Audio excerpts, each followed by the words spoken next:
Takeoff. Press 7. 80 knots. Check. Contrôle de Tango, bonsoir, de Tango 3, niveau 0, est gauche et attendez. Et bien, bonsoir, de Rotaille, bonsoir, de dans Air France, en deux temps. Good morning, ladies and gentlemen. You're all very welcome to return flight number 8401 to London Heathrow.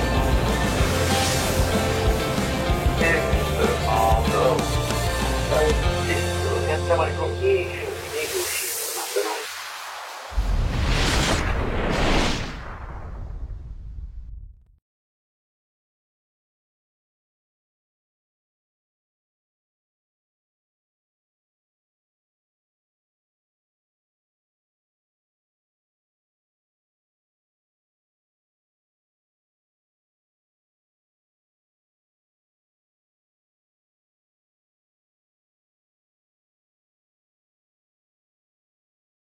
Croix dessus, non? Attends, bouge pas. Ça n'a rien à voir. Parce que là, alerte mute, Vidéon 5, son 0. Ok, super, ça commence bien. On va faire un langage des signes. Ok, et puis en plus, là, du coup, j'ai plus. Ok, on revient. On revient. Qu'est-ce qui se passe là? Que se passe?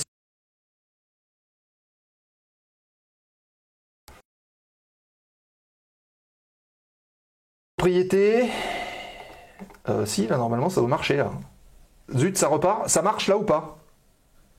1, 2, 1, 2. 1, 2. Est-ce que vous nous entendez? Allô. Bonsoir, c'est bon, on vous entend. Est-ce que vous nous entendez bien et est-ce que c'est pas saccadé? Allô dans le poste? Là, ça marche. Mais en plus, j'ai rien eu le temps de toucher, en fait.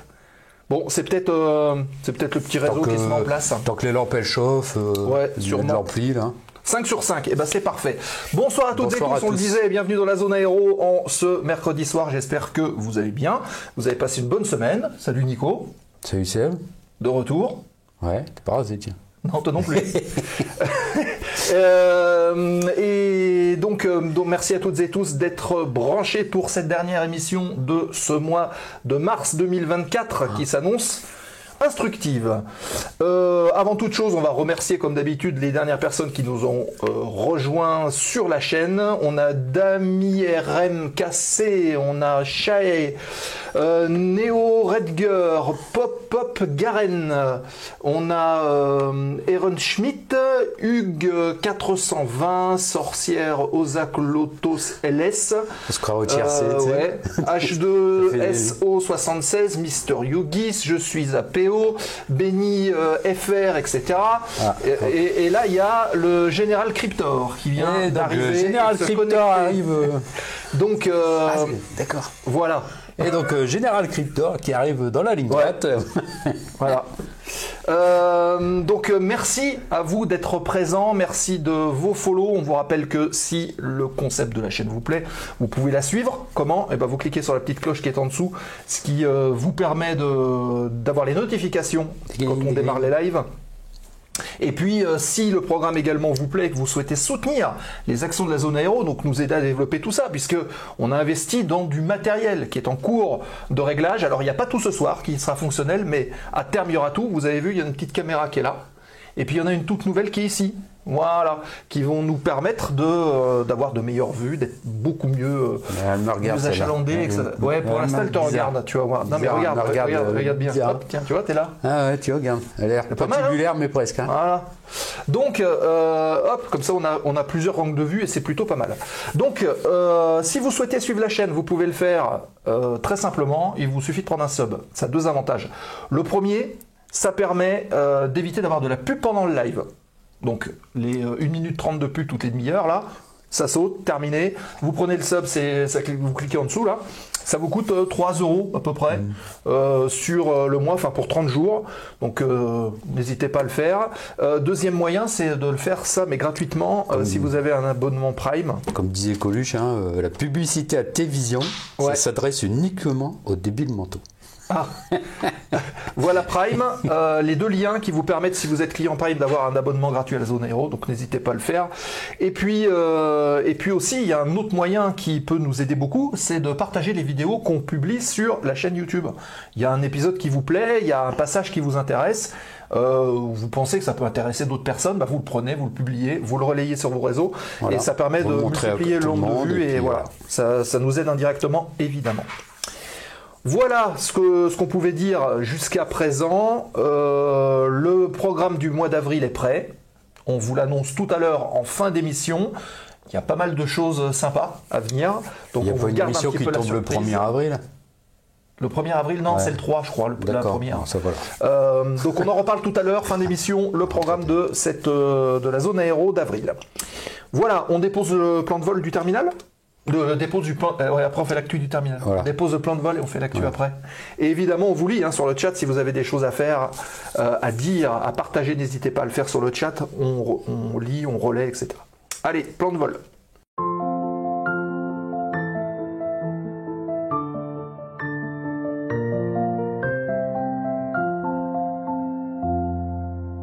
Ça, ce soir. Allez, le sommaire, il va apparaître là de la droite, tu vas voir. Attention, hop, il est là. Il faut que tu te décales un tout petit peu du coup. Ah voilà, comme ça on voit. Actualité du terminal dans un instant. 4 petites news, enfin 5, 4 et demi, à vous partager ce soir dans l'actualité de la zone aéro.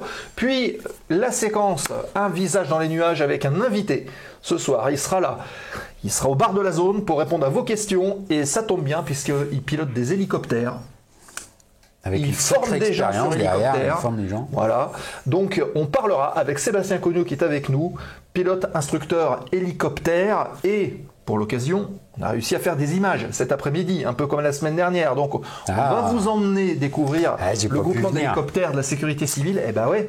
Et vous verrez, on a fait une petite vidéo et on en parlera avec Sébastien. On va vous présenter un petit peu tous les outils. Vous allez vivre en immersion un petit peu ce qui se passe et puis comment ça fonctionne. Voilà, et en fin d'émission, comme d'habitude, la foire aux questions. On va les manger. Remise de gaz, et après on va manger, il y a la raid et tout ça, vous connaissez la musique. Voilà pour le programme de ce soir, et on attaque l'actu. Allez, c'est parti.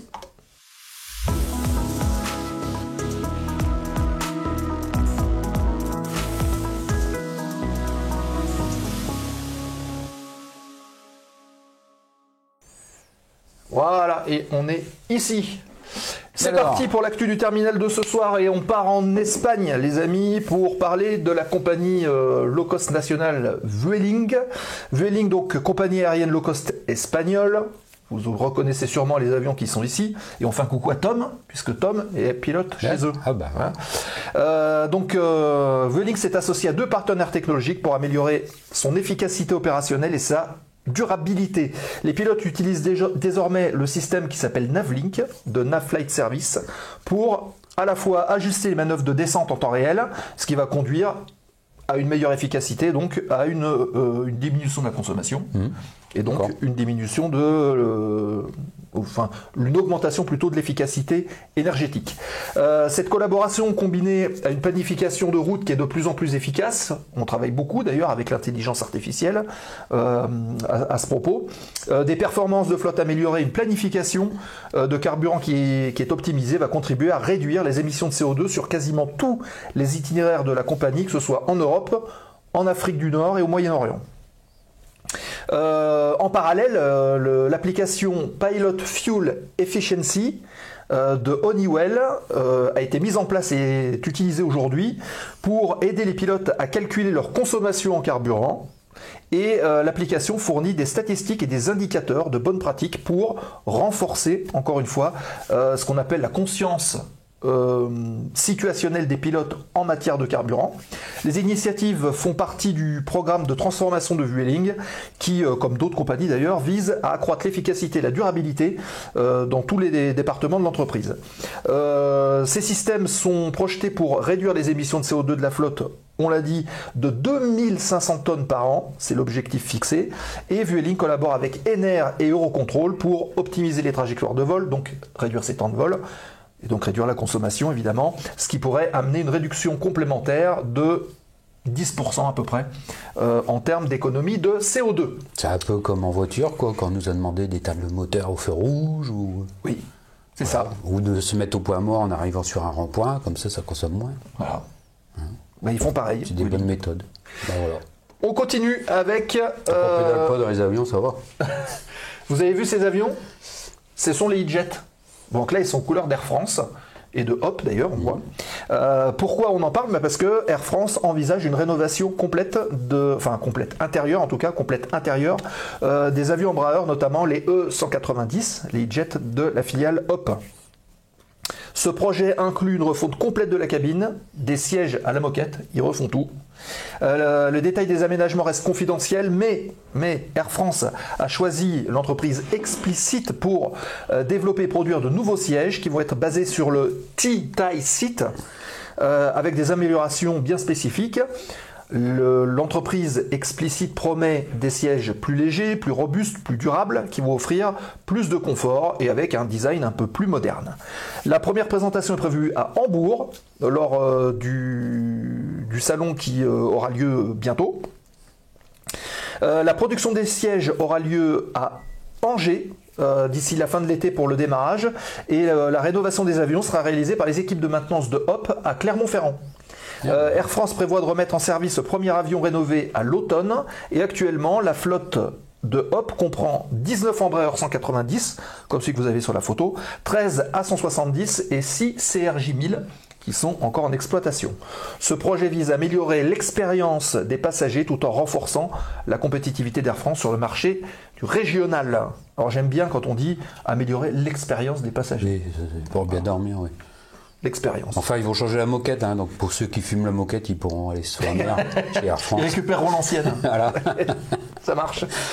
Allez, on continue avec la start-up, une start-up stéphanoise. Vous avez vu, c'est un projet là. C'est des images de synthèse. Hein. Alors, je ne sais pas comment ça se prononce, mais vous avez vu le nom qui s'affiche E-E-N-U-E-E. Inuit, peut-être. Inuit. Start-up stéphanoise qui se prépare à révolutionner des voyages régionaux avec un avion électrique de 19 places grâce à une levée de fonds ambitieuse et au soutien de partenaires stratégiques.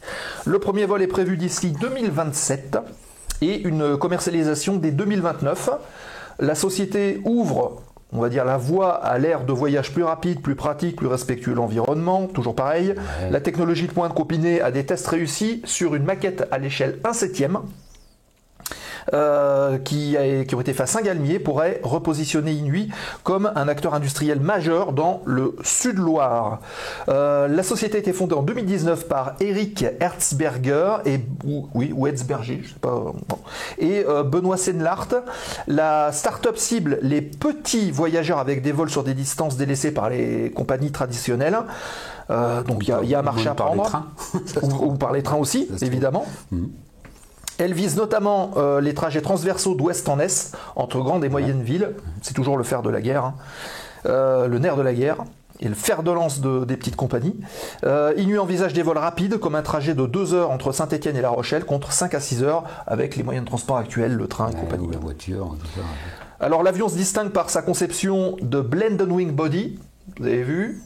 Voilà, c'est assez futuriste hein, comme design, qui permet une réduction significative de la réduction d'énergie consommée et donc du bilan carbone. Ça veut dire qu'en fait le fuselage il a la forme d'une aile presque. Quasiment. Et il sert aussi à la portance. Quasiment. Si vous cherchez d'ailleurs Inuit sur Google, vous allez trouver, il y a pas mal de photos de cette maquette. D'après le constructeur, il offre des capacités de décollage et d'atterrissage assez courts sur diverses surfaces, réduisant ainsi le besoin d'infrastructures lourdes pour l'exploitation des compagnies. L'expérience utilisateur, on en reparle, est également prise en compte avec une hauteur intérieure confortable. Voilà. Et une nouvelle moquette. Oui, et une conception lumineuse développée en collaboration avec des institutions comme les Mines ou l'École supérieure du design de Saint-Étienne. Quand on parle d'expérience lumineuse, c'est la quantité notamment de hublots que vous voyez sur le côté et au-dessus. Donc il va y avoir plein de lumière dans cet avion-là. Voilà. Et bienvenue à Shelby Nicolas qui vient d'arriver. C'est marrant, ça n'a pas déclenché le réacteur. Bon, c'est pas grave. Bienvenue en tout cas, Nicolas Shelby. Bienvenue. Voilà donc pour Inuit, cette start-up. Et puis on termine par record de vitesse. 30 records de vitesse, très exactement, qui ont été battus, enfin en tout cas réalisés par le Global 7500 de chez Bombardier, donc biréacteur, avec des vols récents de Farnborough à Murac et de Phoenix à Paris, en attente de l'homologation par la Fédération Aéronautique Internationale. Ces réalisations s'ajoutent à des records antérieurs, dont un vol de 8225 nautiques marins en octobre 2019 de Sydney jusqu'à Détroit aux États-Unis. En automne 2023, le Global 7500 a établi 20 nouveaux records de vol en reliant des destinations telles que Singapour à Anchorage ou de Montréal à Genève. C'est plutôt pas mal comme rédaction. Ouais. Le Global 7500 va bientôt être rejoint par son grand frère, le Global 8000, révélé en 2022, qui va avoir un rayon d'action qui va être beaucoup plus grand, puisqu'on va passer à 8000 nautiques marins, et une vitesse maximale de Mach 0,94. C'est pas mal. Donc ça va loin et ça va vite. C'est plutôt pas mal. Les améliorations de performance du Global 8000 pourront être intégrées en rattrapage après son entrée en service prévu en 2025. Et les records de vitesse du Global 7500 ont été réalisés respectivement par des entreprises de vol Nolizé Catreus et Phoenix Jet Cayman. Voilà. Donc vous avez la photo du Global 7500 qui s'affiche. Qui nous dit 78 millions. Bon, ça va, je vais en acheter 2. Ouais, alors prenez des subs. Mais il faut en prendre beaucoup. Parce que ça va être compliqué. Mais ouais, en tout cas, je trouve que les performances sont assez intéressantes. Parce que Mach 0,94, il faut y arriver. Donc voilà. Ben c'est tout. Ah non, il y a dernière petite chose, c'est un petit mot sur le salon du modèle réduit. Oui, je suis allé samedi dernier, donc il y avait plusieurs clubs là, qui présentaient leurs œuvres, et puis il y avait des trucs sympas, bien faits. Alors il n'y avait pas que des avions. Non. Il y avait Il y avait un peu de tout, mais il y avait beaucoup d'avions. D'accord.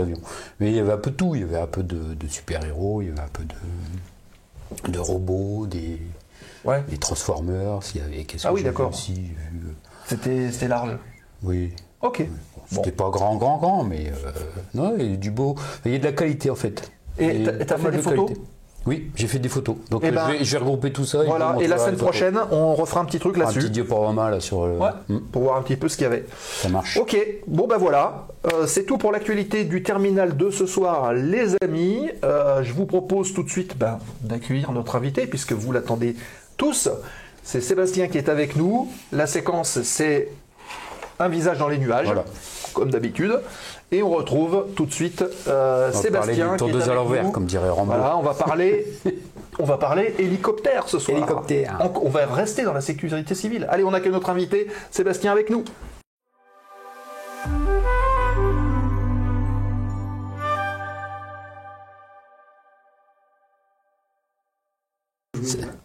Ça te parle ça ? Hop, alors on va passer ici, on va se mettre comme ça. On va monter dans et attends, regarde ce qu'on va faire. Attends, faut que je retrouve ma souris. Voilà, elle est ici. Et on va activer. Tac. Voilà, comme ça je peux enlever celle-là. On le voit ici et on va le voir. Attendez, regardez bien. Hop.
je vais faire ça. Est-ce que là, ça marche?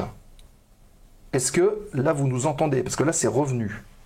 Donc, vous allez nous dire, voilà, retour. Alors, on va faire un test avec Sébastien.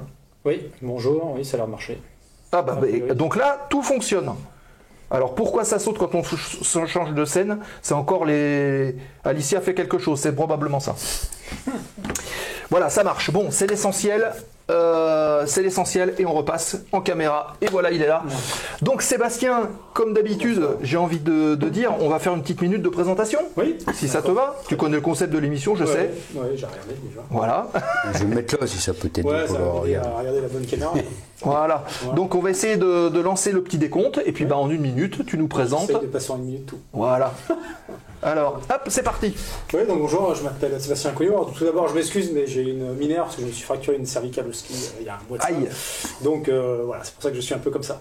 Donc Sébastien Cognot, je suis marié, j'ai 4 enfants, ça va de 21 ans à 5 ans. Et voilà, donc pour parler de ma carrière aéronautique, parce que c'est ce qui nous intéresse ce soir, bah, j'ai eu la chance d'avoir un grand-père et un papa qui m'ont payé un brevet privé d'avion à l'âge de 15 ans. Donc j'ai attaqué à 15 ans l'avion au Versou, donc à Grenoble, d'où je suis natif. Première base de la sécurité civile et plus ancienne base de la sécurité civile pour information. Et du coup, donc 15 ans début des vols, 17 ans brevet de pilote privé, voilà. Et toujours un peu baigné dans l'aéro, avoir envie de voler. Et en 95, je rentre à Saint-Mexan-l'École pour faire pilote d'hélicoptère dans la latte, où je passe mon brevet de pilote militaire en 96, pour être muté à Nancy, 4e régiment d'hélicoptère de commandement et de manœuvre, pour faire pilote d'autorité pendant 3 ans jusqu'à sa fermeture. À l'issue, je suis muté à Pau, sur Gazelle Viviane. Donc pour ceux qui ne connaissent pas, la Gazelle Viviane, c'est une gazelle avec la grosse caméra thermique sur le toit et avec des missiles qu'on appelle HOT, des missiles anti-char, anti-véhicules. Voilà, donc je fais pilote et commande de bord Viviane à Pau, donc dans l'escadrille de reconnaissance armée, ce qu'on appelait à l'époque, pendant 9 années. À l'issue, je passe mon stage moniteur, ce qu'on appelait dans la LAT, ce qui est stage instructeur en fait dans le civil. Je suis muté au LUC, enfin au Quai des Morts exactement, à l'école d'application de la LAT, à l'époque c'était comme ça, 2e RH aujourd'hui, pour faire instructeur à Viviane. Donc instructeur à Viviane, donc pour former les pilotes et les chefs de bord sur la Gazelle Viviane et les particularités du vol tactique de nuit, etc. Donc du vol très basse altitude de nuit. Pendant 5 ans, en rythme nuit. Donc le rythme nuit, c'est un peu particulier, c'est qu'on attaque le travail à 15h, on finit dans la nuit très tard. Et ça pendant 5 ans, donc c'est un rythme un peu difficile, mais bon voilà. Et en récompense de ce rythme qui est un peu difficile, on me propose de faire une QT donc Fennec, donc S355 ou 555 pour le militaire, et de passer à l'IFR, et donc d'être instructeur IFR dans un premier temps, puis chef de brigade IFR. Et en fait, à l'issue du commandement de ma brigade, on me propose de faire CMM. Alors je ne sais pas si ça parle à tout le monde, CMM c'est Compliance Monitoring Manager.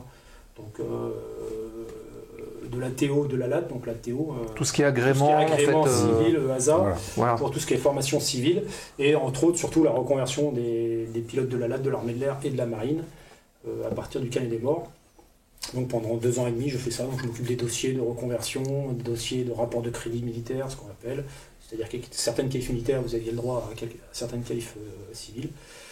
Et à l'issue de ça, donc je quitte l'institution au bout de 25 ans d'armée. Et dans un premier temps, je fais, alors pas longtemps, je fais 2 mois de SAMU à Châteauroux pour la société Babcock, en attente d'être incorporé au groupement hélicoptère de la sécurité civile, que j'incorpore donc le 1er octobre 2020, en plein Covid. Enfin, fin de la première année, mais encore beaucoup de du coup, beaucoup de taf aussi. Beaucoup de problèmes.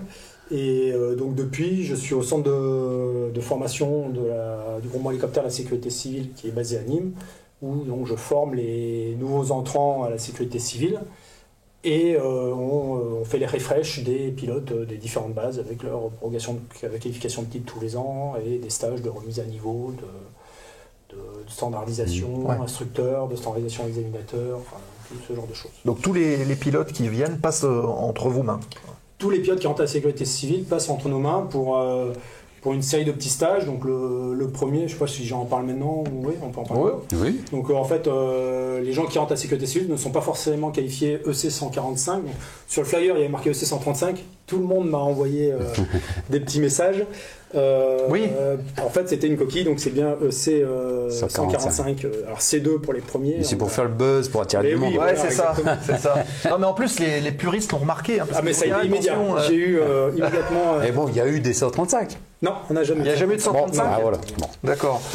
Alors, on va remercier C'est pour faire parler. Seb qui nous a Ouais. d'ailleurs, regardez, On a eu des petits cadeaux là. ça, c'est un 135. Ça, c'est un 145. C'est un 145. Ah oui, il y a le fenêtre-rond. Et celui-là Bien.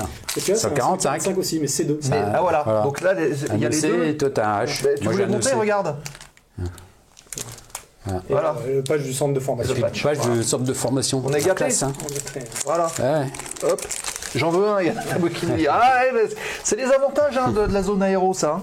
Bon, Alors, tu veux commencer, Nico? Vas-y. ouais, non, moi j'avais une petite question. Donc la sécurité civile, enfin, je veux dire, vous dépendez du ministère de l'Intérieur, mais vous êtes pas, c'est pas militaire, ça reste civil. Ah non, c'est purement C'est- civil. En d'accord. fait, on dépend du ministère de l'Intérieur. Il faut savoir qu'on n'est pas fonctionnaire, on n'est pas considéré comme fonctionnaire, on est en contrat à durée indéterminée. D'accord. On a un CDI pour le ministère de l'Intérieur. Alors la première année, on a une période probatoire de 1 an, renouvelable 6 mois si on ne fait pas l'affaire, ce qui n'est pas arrivé à ma connaissance, ou voilà, parce que le recrutement est quand même compliqué, donc enfin est quand même strict au départ. Donc, voilà. Et après, on est en CDI pour le ministère de l'Intérieur. D'accord. Je demande ça parce que tu parlais de CMM tout à l'heure, de réglementation, tout ça. Donc du coup, vous dépendez effectivement de la réglementation civile, EASA. Alors là, on va rentrer dans du détail. Donc, pour faire simple, le centre de formation, c'est un ATO. Donc, on dépend de la D'accord. réglementation Ouais. EASA. Comme une école de Pour- pilotage comme une école de civil. pilotage, Voilà. comme un DTO, etc. Par contre, en base opérationnelle, Ouais. on n'est pas assujetti à la réglementation EASA dans le sens où on fait des choses qui ne sont pas conformes à la réglementation Ben oui. EASA, puisque c'est du secours à C'est personne. des secours, il y a, Donc, il y a de l'urgence. Il y a des donc on a des minima voilà. météo différents. On a ce qu'on appelle des temps d'exposition, par exemple. C'est-à-dire qu'un pilote de SAMU, pour prendre l'exemple du SAMU, puisque vous avez vu Julien il n'y a pas longtemps, il a l'obligation de respecter des trajectoires de catégorie A CP1, ce qu'on appelle, pour assurer la sécurité de son équipage Ouais, et d'accord. du blessé, etc. Nous, dans des cas où on ne peut pas assurer ces trajectoires, on a le droit de le faire, parce qu'on est un aéronef étatique. D'accord. Voilà. Donc, Comme se poser aussi partout, se poser dans un partout. stade Alors, de même si un foot, SAMU etc. peut se poser partout Oui. également, mais nous, on a Dérogations, toutes mais voilà. les capacités pour aller un peu plus loin que la Sans demander, réglementation parce que je sais qu'on peut se poser un hélicoptère, un privé qui a son hélicoptère, il peut se poser où il veut aussi, mais avec Alors, l'autorisation du propriétaire. et avec une autorisation d'utilisation des surfaces. Alors maintenant, ça c'est un peu encore restreint, D'accord. donc c'est plus tout à fait vrai ça. De plus en plus, ça commence à être réglementé. Nous, vraiment, on est étatique, mais c'est au-delà de ça. C'est au-delà de. Les minima météo, on n'a pas les mêmes que les gens. Bah oui, parce qu'il faut travaillent sauver sous des gens, donc réglementation faut. EASA, voilà. Et je dis, pareil, les trajectoires d'approche ou le stationnaire pour treuiller, typiquement, pourquoi il y a peu de privés qui font du treuillage, c'est que les normes sont très compliquées. C'est qu'elle dit, pour pouvoir treuiller pour un privé, il faut être mono HES, qu'on appelle. C'est-à-dire que l'hélicoptère tienne son stationnaire sur un moteur. Ouais. Ah oui, Ce qui n'est pas le cas pour la plupart des hélicoptères. Alors, je ne parle pas du D3, on en reparlera peut-être après. Et ce qui n'est pas le cas d'un C145C2 dans beaucoup de cas. Donc nous, on est à ce qu'on appelle en temps d'exposition. C'est-à-dire qu'on accepte le fait que si on perd un moteur, ce ne sera pas forcément le crash. On va pouvoir soit repartir, suivant la hauteur de notre treuillage, soit aller se poser comme on peut, quitte à casser la machine, mais préserver l'équipage, les secouristes, les secourus, etc. D'accord. C'est toute la spécificité de la sécurité civile ou des gendarmes qui sont comme nous, qui sont des aéronefs étatiques. Alors, quand vous vous posez sur un stade, quand il y a un événement grave, pour aller sauver des personnes, vous posez sur un stade ou sur un champ qui est au plus proche de l'événement, vous avez une équipe au sol qui vous aide, qui vous aide à... Pas forcément, non. Alors, soit il y a des stades qui sont répertoriés, voilà, où on sait qu'il y a des possibilités. En fait, chaque base de la sécurité civile, donc on aurait peut-être pu commencer par ça, il y a 23 bases de la sécurité civile sur le territoire français. D'accord. Donc 20 sur le métropole, 3 outre-mer, qui sont la Martinique, la Guyane et la Guadeloupe. et des détachements saisonniers ou ponctuels. La Réunion, certainement. Non, la aussi. Réunion, on n'a pas de... Ah, d'accord. Non, on n'a pas la Réunion. Et donc, en fait, ces zones sont assez petites, et donc les gens connaissent à peu près toutes les DZ dans leur secteur. D'accord. Voilà. Pour la nuit, parce qu'en fait c'est surtout la nuit, on a des stades maintenant qui sont éclairés, etc. Mais nous, entre guillemets, on peut s'en passer parce on vole sous jumelles de vision nocturne. D'accord. On peut se poser même Ah oui. au coin de la rue, au coin de la route, dans un champ. Est-ce que vous voyez les fils électriques? Parce que c'est peut-être ça le danger. Alors, c'est avec tout le danger du la vol sous vision jumelles, nocturne. Voilà. En fait, le fil, on le voit qu'à une certaine distance, donc on a des procédures D'accord. qui nous permettent de faire des approches qui sont très lentes, c'est toujours plus lent que de jour, beaucoup plus lent que de jour, et à se poser en sécurité un peu n'importe où après une reconnaissance qu'on a effectuée. C'est pointu hein, quand même, l'hélico. On peut avoir l'aide des personnes au sol, hein. Il y a des gens parce qui qu'il y a sont- certainement il y a des gendarmes, il y a oui, des ou des pompiers ou des gendarmes qui- qui sont formés. Voilà. Après, bien sûr, c'est le commandant de bord qui reste décisionnaire Oui, bien sûr, de se de poser. la zone de posée. On salue Nokil qui vient d'arriver, et il y a des questions qui arrivent dans le chat. Alors Nokil qui demandait s'il avait raté la séquence avec le Simu. Non, c'est tout à l'heure. Donc t'as rien raté pour l'instant. On vient de débuter. On va poser la première question par notre ami Lord Gibus. Pas de système de maintenue automatique d'altitude stationnaire ou mieux comme certains hélicos suivi des vagues? Alors, non pour le suivi des vagues, ça c'est sûr. Aujourd'hui, dans la sécurité civile, on a deux types d'hélicoptères. C'est au groupement hélicoptère. On a le C-145 C2, ça fait une vingtaine d'années qu'il est chez nous, qui est un hélicoptère qui possède un pilote automatique, ce qu'on appelle 3 axes, c'est-à-dire qui gère le cyclique D'accord. et les palonniers, donc l'axe de rotation enlacé. Mais pas le pas général, donc pas la hauteur de stationnaire, pas la puissance. Depuis 2 ans maintenant, un peu plus de 2 ans, on a commencé à toucher les premiers H145D3 qui ont été mis en basse montagne. Pourquoi? Pour des surplus de puissance, etc. Donc c'était la priorité, D'accord, c'était il de les était mettre en plus... montagne, D'accord. qui est beaucoup plus safe. Parce qu'il faut pour la monter montagne. plus haut, donc C'est du ça. coup... Et lui, il est 4 axes. Donc lui, il est capable, grâce à un système qu'on appelle GTCH, de maintenir un stationnaire avec une hauteur par rapport au sol ou une altitude. En fait, D'accord. on sélectionne si c'est un cruise ace, ce qu'on appelle donc une hauteur sol par rapport à une radiosonde, ce qu'on utilise assez peu parce que ça ferait trop de... voire pas du tout, ça fait trop de mouvement à cause du sol. On D'accord. utilise plutôt un système d'altitude qui capture l'altitude sur l'altitude Sur le pour lieu, faire simple, quoi, ouais. voilà. Et il maintient cette altitude au pas général, et en fait on peut lâcher complètement les commandes et il va tenir le stationnaire au centimètre près, j'ai envie de dire presque. C'est Et même si derrière le Plus treuil... performant que le pilotage manuel Alors du c'est pilote. plus performant dans certaines conditions. C'est-à-dire, dans certaines conditions, il est quand même plus performant. Là où on va dire qu'il est un peu moins performant, c'est dans les délais de correction. C'est-à-dire que quand on va faire un treuillage, on a notre MOB. Alors notre MOB, c'est un mécanicien opérateur de bord. On pourra revenir. Voilà, c'est ça que je voulais demander. Ouais. Qui est le treuilliste en fait, qui lui va nous guider pour arriver vertical notre zone de D'accord. treuillage. Quand on est sur C2, on le fait à la main, complètement, on utilise notre manche, et donc ça a une certaine rapidité. Le D3, on a un bip trim qui nous permet de nous déplacer, donc un chapeau chinois, pour faire simple, et il est plus lent dans les déplacements, donc le MOB a tendance, c'est les retours qu'on a pour l'instant des montagnards, on n'a pas encore énormément d'expérience en dehors de la montagne sur le D3, puisqu'il a tendance à s'énerver parce que ça va pas assez vite. Ça va pas assez vite, exactement. Donc pour l'instant, on va dire que pour l'instant le pilote reste quand même le plus précis. Mais c'est vrai que dans des zones de nuit où on a peu de visibilité, ou quand c'est des treuillages qui durent longtemps, ou des stationnaires qui durent longtemps, c'est quand même une aide énorme d'avoir quelque chose. Il faut vachement se concentrer, j'imagine, pour le stationnaire. Pour le stationnaire, voilà. Ouais. Alors, moi, j'ai toujours une question quand je voyais les images à la télé, là, en montagne notamment, surtout en montagne. Quand les hélicos ils se rapprochent des parois, comment il y a une procédure, il y a quelque chose, une méthode pour les pales. Pour pas que ça touche. Ouais, bah oui, pour pas que ça touche. Alors en fait, ça va me permettre de peut-être qu'une question qui arrivera après. Dans les hélicoptères de la sécurité civile, je sais pas si certains l'ont remarqué, mais il y a des pros de la sécu, il y a de l'aéro, donc il y a des spotters et tout, qui ont remarqué que certains hélicos avaient le treuil à gauche et certains hélicos avaient le treuil à droite chez nous. Voilà. En fait, les treuils à gauche, c'est les bases montagne, donc opposé au pilote, et le treuil à droite, c'est les bases mer, pour faire simple. Après, il y a des bases qui font mer et montagne, qui chaque base choisit du côté où ils mettent le treuil. Pourquoi ? Ah oui, c'est vrai que le pilote, lui, il monte à droite. Le pilote est à droite. Dans l'hélicoptère. C'est vrai que. Pas comme en avion, il faut préciser. En avion, c'est à gauche, le commandant de bord sur l'hélicoptère, il est à droite. On donc, estime du coup, que le MOB, du coup, notre mécanicien, opérateur de bord, un treuilliste, va être à gauche pour treuiller, donc il va pouvoir sécuriser toute sa partie gauche de l'hélicoptère, et le pilote qui est à droite va pouvoir sécuriser toute sa partie droite. Donc lui, si la paroi est de son côté, il va nous faire rapprocher la paroi jusqu'au moment où vous dites ok, on s'arrête là parce qu'on risque de toucher. Et si c'est le pilote, le pilote de lui-même, il voit la paroi et il va venir se rapprocher de la paroi si nécessaire, bien entendu, Ouais, bien sûr. pour venir chercher le secouru ou les équipiers. Et en mer, c'est l'inverse. Pourquoi ? Parce que sur les treuillages des petits bateaux, les grands bateaux, le problème ne se pose pas, mais sur un treuillage petit bateau, ou même un treuillage en mer, en fait, vous êtes un peu en travers, je ne sais pas si on me voit bien à la caméra, on est un peu en travers pour treuiller, et du coup le pilote il garde une bonne vision du bateau parce que le treuil est de son côté. Ah oui, d'accord. Mais tout le monde regarde du même côté. Okay.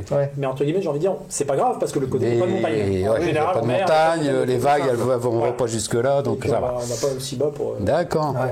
Tiens, c'est un bon truc ça, tu sais, pour crâner un peu dans les repas de soirée, dîners de soirée. Ça sert à ça. Alors les hélicos de montagne, ils ont le treuil à gauche, quoi. Bienvenue Pierre, bienvenue The Flying Fox qui arrive avec 27 personnes. Ce qu'il faisait LFPB, LFRS, LFPO sur VATSIM. Bienvenue, bienvenue tout le monde.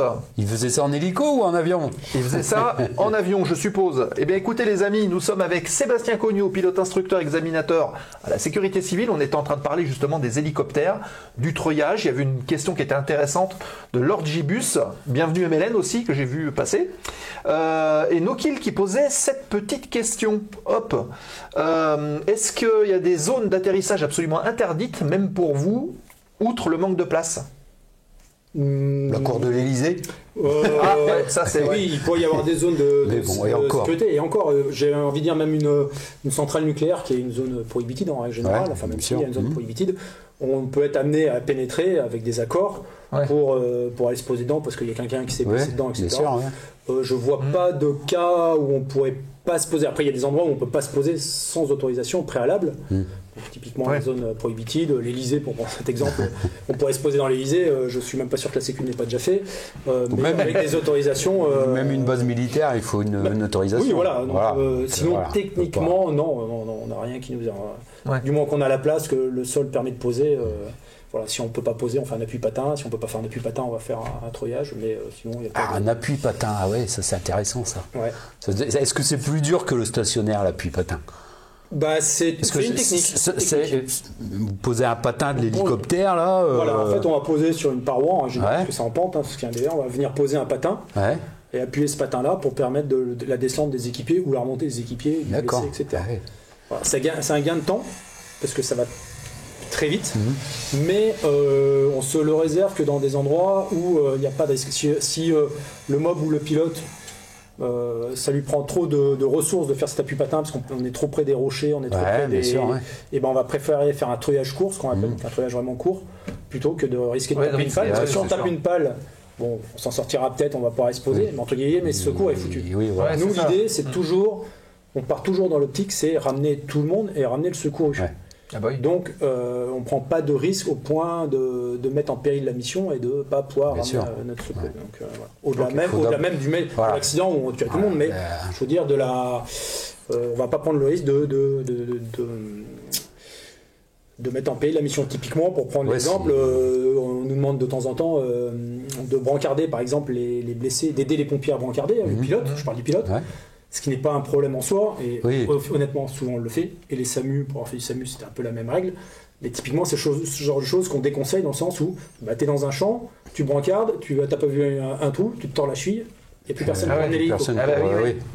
Donc, il faut garder ça à l'esprit. C'est vrai que dans cet environnement de secours, il faut toujours penser à tout. Faut d'abord penser à soi-même pour rester bien en condition. Exactement. Pour sauver la personne, quoi.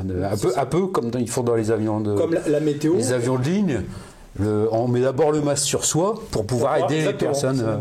Et pour la météo, par exemple, quand il fait vraiment mauvaise météo. Il vaut mieux savoir dire non. Donc nous, c'est ce qu'on inculque à nos pilotes en la sécurité civile. C'est vraiment le truc le plus dur, c'est de savoir dire non pour un pilote. Parce que dire oui, on va y aller, puis on va essayer, ça veut dire que peut-être que le SAMU ou le COS, je vais pas entrer dans les détails, CODIS, COS, SAMU, va pas envoyer l'ambulance à roulette, comme on appelle ça, à roulette, pour aller chercher le blessé en disant l'hélico il va. Et puis finalement on arrive sur place, on peut pas poser, on rentre, et on a perdu du temps parce qu'il faut envoyer l'ambulance derrière. Donc il y a toute cette gestion-là à prendre en compte aussi. Voilà. C'est ce que dit Lord Gibus, en général on évite de se mettre en danger, surtout pour sauver d'autres pareils en mer. Même principe. Voilà. C'est vrai, il vaut mieux partir en se disant on est sûr d'y aller pour faire ce qu'il y a à faire. Bien sûr, on n'est jamais Plutôt, sûr à 100%, mais en tout cas, il faut. Mais s'en dire rapprocher. essayer, on va essayer, on va aller voir. On peut dire, on essaye, mais envoyer quand même en montagne, par exemple, on une caravane, parce qu'on appelle une caravane, c'est des secouristes à pied qui montent Ah à oui, pied. oui. Leur dire, partez, nous on essaie d'y aller, si on arrive à vous récupérer, on vous emmène sur la zone. Si on n'y arrive pas, on vous récupère peut-être plus bas, etc. Voilà, Ouais. l'idée c'est ça, mais pas dire, ouais, on va y arriver, et puis ils n'envoient pas les secours terrestres, et finalement on n'y arrive pas. Quoi. C'est quoi le plus périlleux? C'est en montagne ou en mer? Moi, j'ai pas énormément d'expérience de base opérationnelle, mais pour mon ressenti à moi, alors pardon, Ouais. je tape sur le micro, excusez-moi. Pour mon ressenti à moi, la montagne, je pense que c'est dangereux quand même. Ouais. C'est quand même un milieu difficile, très difficile. Alors après, aujourd'hui, ils ont une machine qui est surpuissante. Je vais pas dire que c'est du gâteau, mais ils ont une machine qui est quand même surpuissante aujourd'hui, donc c'est quand même moins difficile qu'il y a quelques années, je pense. Par contre, en mer, on fait des secours à 50 nautiques des côtes, 50 nautiques au-dessus de la patouille de nuit. C'est quand même un risque. bien sûr, ouais. Le moindre problème, on est en difficulté. Quoi. Voilà. Ouais. Pour expliquer, en fait, au niveau de la puissance, c'est-à-dire que plus l'hélicoptère il monte, moins le moteur a de puissance en fait. C'est ça, il y a moins de portance. Voilà, et le moteur il y a moins de puissance. portance pour les pales et le moteur a moins de puissance. Donc là, du coup, le nouvel hélicoptère, lui, il y a beaucoup plus de. Le moteur est beaucoup plus fort. Donc Ouais. du coup, il peut monter un peu plus haut. C'est ça, on passe à 2000 chevaux, 5 pales, et du coup, en fait, le D3, pour prendre lui, il est mono HES, qu'on appelle, donc il est capable de voler sur un moteur en stationnaire hors effet de sol, donc au-delà, on va dire, de 10 mètres par rapport au sol, quasiment tout le temps, alors à part en haute montagne, vraiment, je ne sais pas les perfos exacts, mais quasiment tout le temps. Donc on gagne en sécurité, et les montagnards ont gagné énormément en sécurité. Ils peuvent monter jusqu'au Mont Blanc. Bien sûr, il pose sur le Mont Blanc. Hein. Ah bah voilà.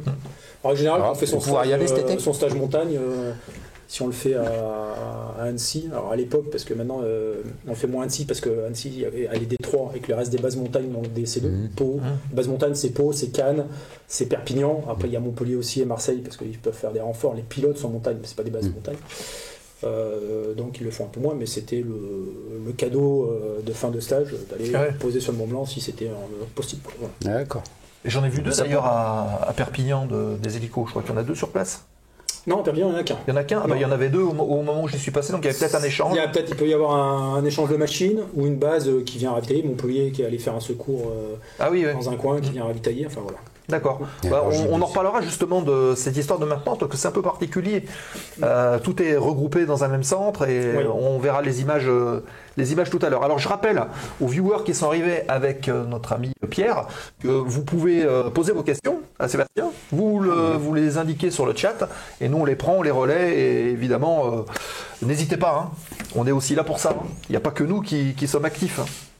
Nico, tu voulais poser une autre question ? Ça va arriver. J'en avais une qui est encore, mais elle s'est envolée. Alors justement, on parlait ça. des évolutions d'hélicoptères. Oui. On en a parlé avec le général Emmanuel Josse, justement avec ses dotations, ses évolutions. Qu'est-ce qui va arriver? Donc on a parlé du D3. Il va y avoir de nouveaux équipements qui vont venir, que ce soit en hélico ou même équipements.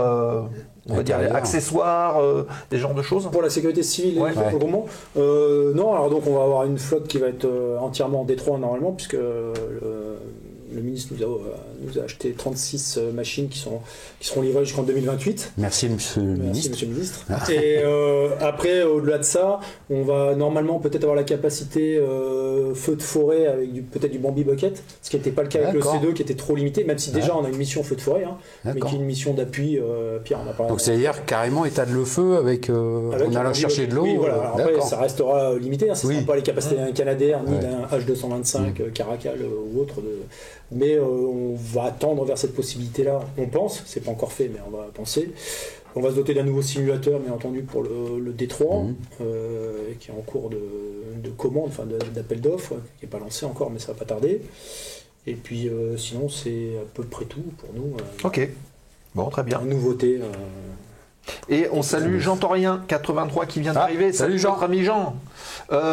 Petite question de MLN 208. hop, dès que l'incrustation s'enlève. Quel est le coût moyen d'une sortie de la sécurité civile pour un sauvetage? On avait parlé de 5 000 € pour un secours en montagne dans les Alpes. Est-ce que c'est les chiffres? Alors, j'ai pas de. En toute honnêteté, on n'a pas de chiffres. Hein. Ouais. Alors, pour rebondir sur la question, parce que malheureusement, j'ai pas la réponse. Pour avoir eu un accident de ski, du coup, je dévie un tout petit peu, mais ça va. Vous allez voir, ça va revenir. Je conseille à tout le monde de prendre une assurance. Voilà. Pourquoi? Parce que mon fils l'année dernière a été évacué par Dragon 38 parce qu'il s'est cassé le bras. Chaque année on se fait quelque chose nous. Mais voilà. Ah oui, faudrait pas penser à arrêter le ski. Voilà la mer. Hein.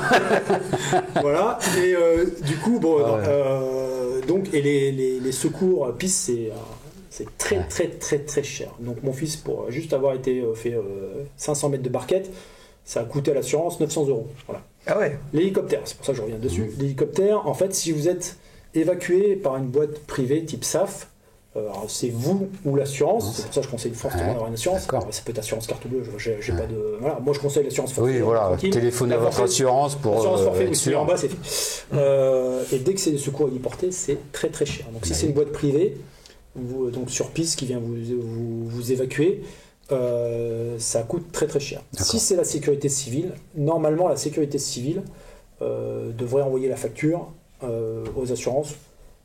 A priori ils le font ou ils le font pas. Enfin en tout cas c'est plutôt rare. Donc on n'a pas. C'est un coût qui est pris en charge par la société, par vos impôts, par nos impôts, etc. Voilà.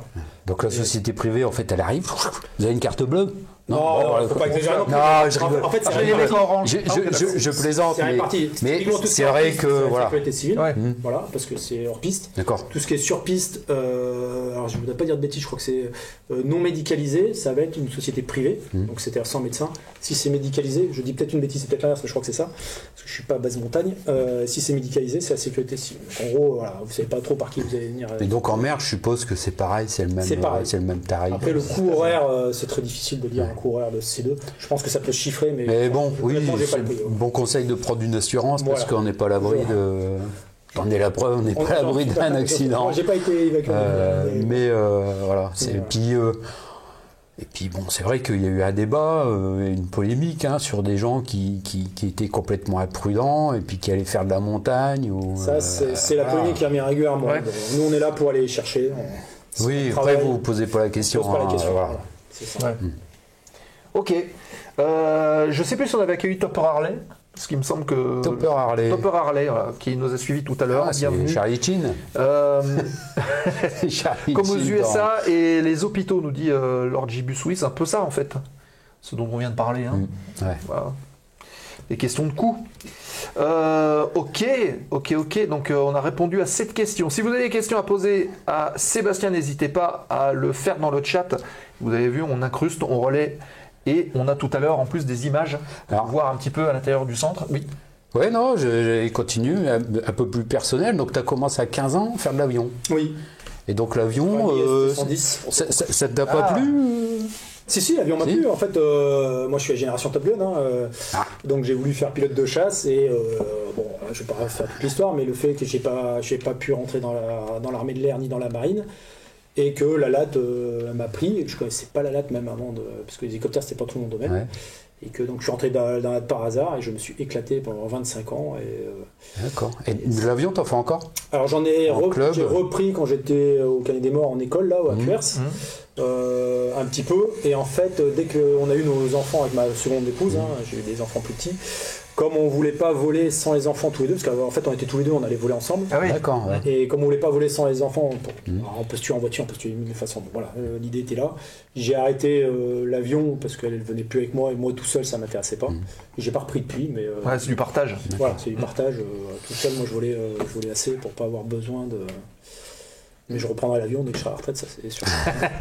Et alors en hélico, donc tu as fait la LAT, donc tu as fait des petits hélicoptères, moi, j'ai des fait gazelles, que du petit hélicoptère. D'accord. Donc je suis un extraterrestre un peu dans la sécurité civile. Aujourd'hui je parle, parce qu'en règle générale la sécurité civile, ce qu'elle recrute plus, par un biais que je vais expliquer, c'est plutôt des Puma, enfin des grosses machines, Puma, Caracal, etc., NH.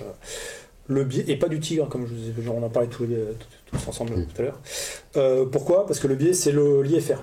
Pour entrer à la sécurité civile, il faut être pilote IFR. Alors, donc IFR, on précise, c'est tout ce qui est vos instruments. Ce qui n'est pas tout à fait vrai, parce qu'on pourrait très bien former les gens IFR, mais c'est un stage de 14 semaines, ça prend du temps, donc on peut le faire. Mais s'ils l'ont déjà, tant mais qu'à on faire. préfère ceux qui l'ont déjà. Mais on ne serait pas opposé à le faire, et notre CP n'est pas opposé à recruter quelqu'un de très bien qui n'aurait pas l'IFR. Donc n'hésitez pas à envoyer vos CV, même si vous n'avez pas de l'IFR. Ça, c'est l'IFR important. théorique. Donc ça, on va en reparler On tout de va- suite après, mais faut l'IFR ça théorique recrute. quand même. Voilà. Là, Ça ça recrute. Et donc le biais, c'est que les pilotes Gazelle, les pilotes Tigre n'ont pas d'IFR D'accord. dans l'armée. Bah, Il n'y a oui. pas d'équivalence civile. Voilà. Ouais. Moi, j'ai eu la chance de basculer dans les brigades IFR et d'être instructeur et examinateur IFR. Donc, j'ai pu rentrer à la Sécu, mais ça faisait 15-17 ans qu'ils n'avaient pas pris un gazéon, comme on nous appelle les gazéons.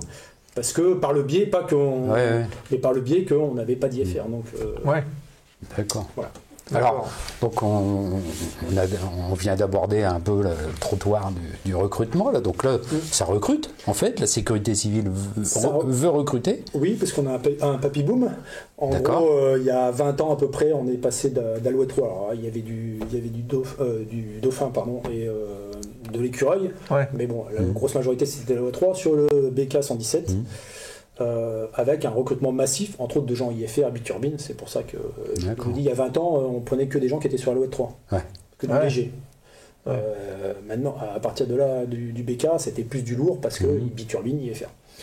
Et donc ces gens commencent à partir à la retraite, et donc là on a un peu un papy boom, que ce soit chez les mécaniciens opérateurs de bord, comme chez les pilotes. Et donc en gros, on recrute, alors c'est une moyenne, entre 5 pilotes et 5 mobs par an. D'accord. En moyenne, souvent sur 2 sessions.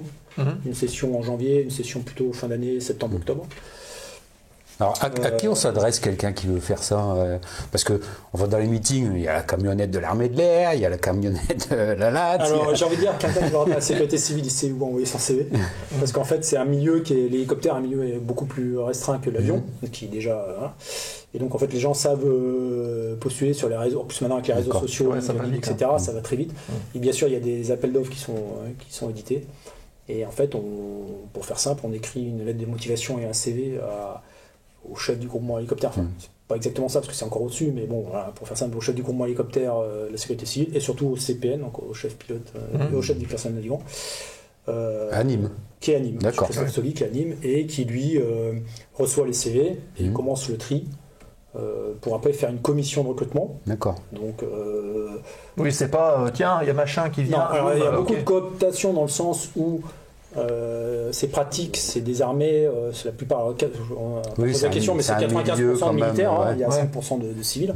Aujourd'hui, c'est à peu près une centaine de pilotes et une centaine de mobs opérationnels, 103, 108, je sais plus. Donc il y a en gros 95% de militaires. Donc il y a quand même une cooptation, il ne faut pas se cacher. Même des civils, il y a une cooptation, on a des coups de fil, les gens appellent, etc. Mais en fait, il y a un premier tri qui se fait. En gros, je crois qu'au dernier recrutement, bon, Christophe n'est pas là, mais je crois qu'il a eu 70 ou 80 CV. Et il y a 12 personnes, enfin 10, parce qu'il y en avait 2 qui étaient d'une autre commission, 10 personnes qui ont été conviées à la commission. Et en gros, derrière, il en a pris 6, 7. D'accord. Voilà. Okay. Ça donne un ordre d'idée.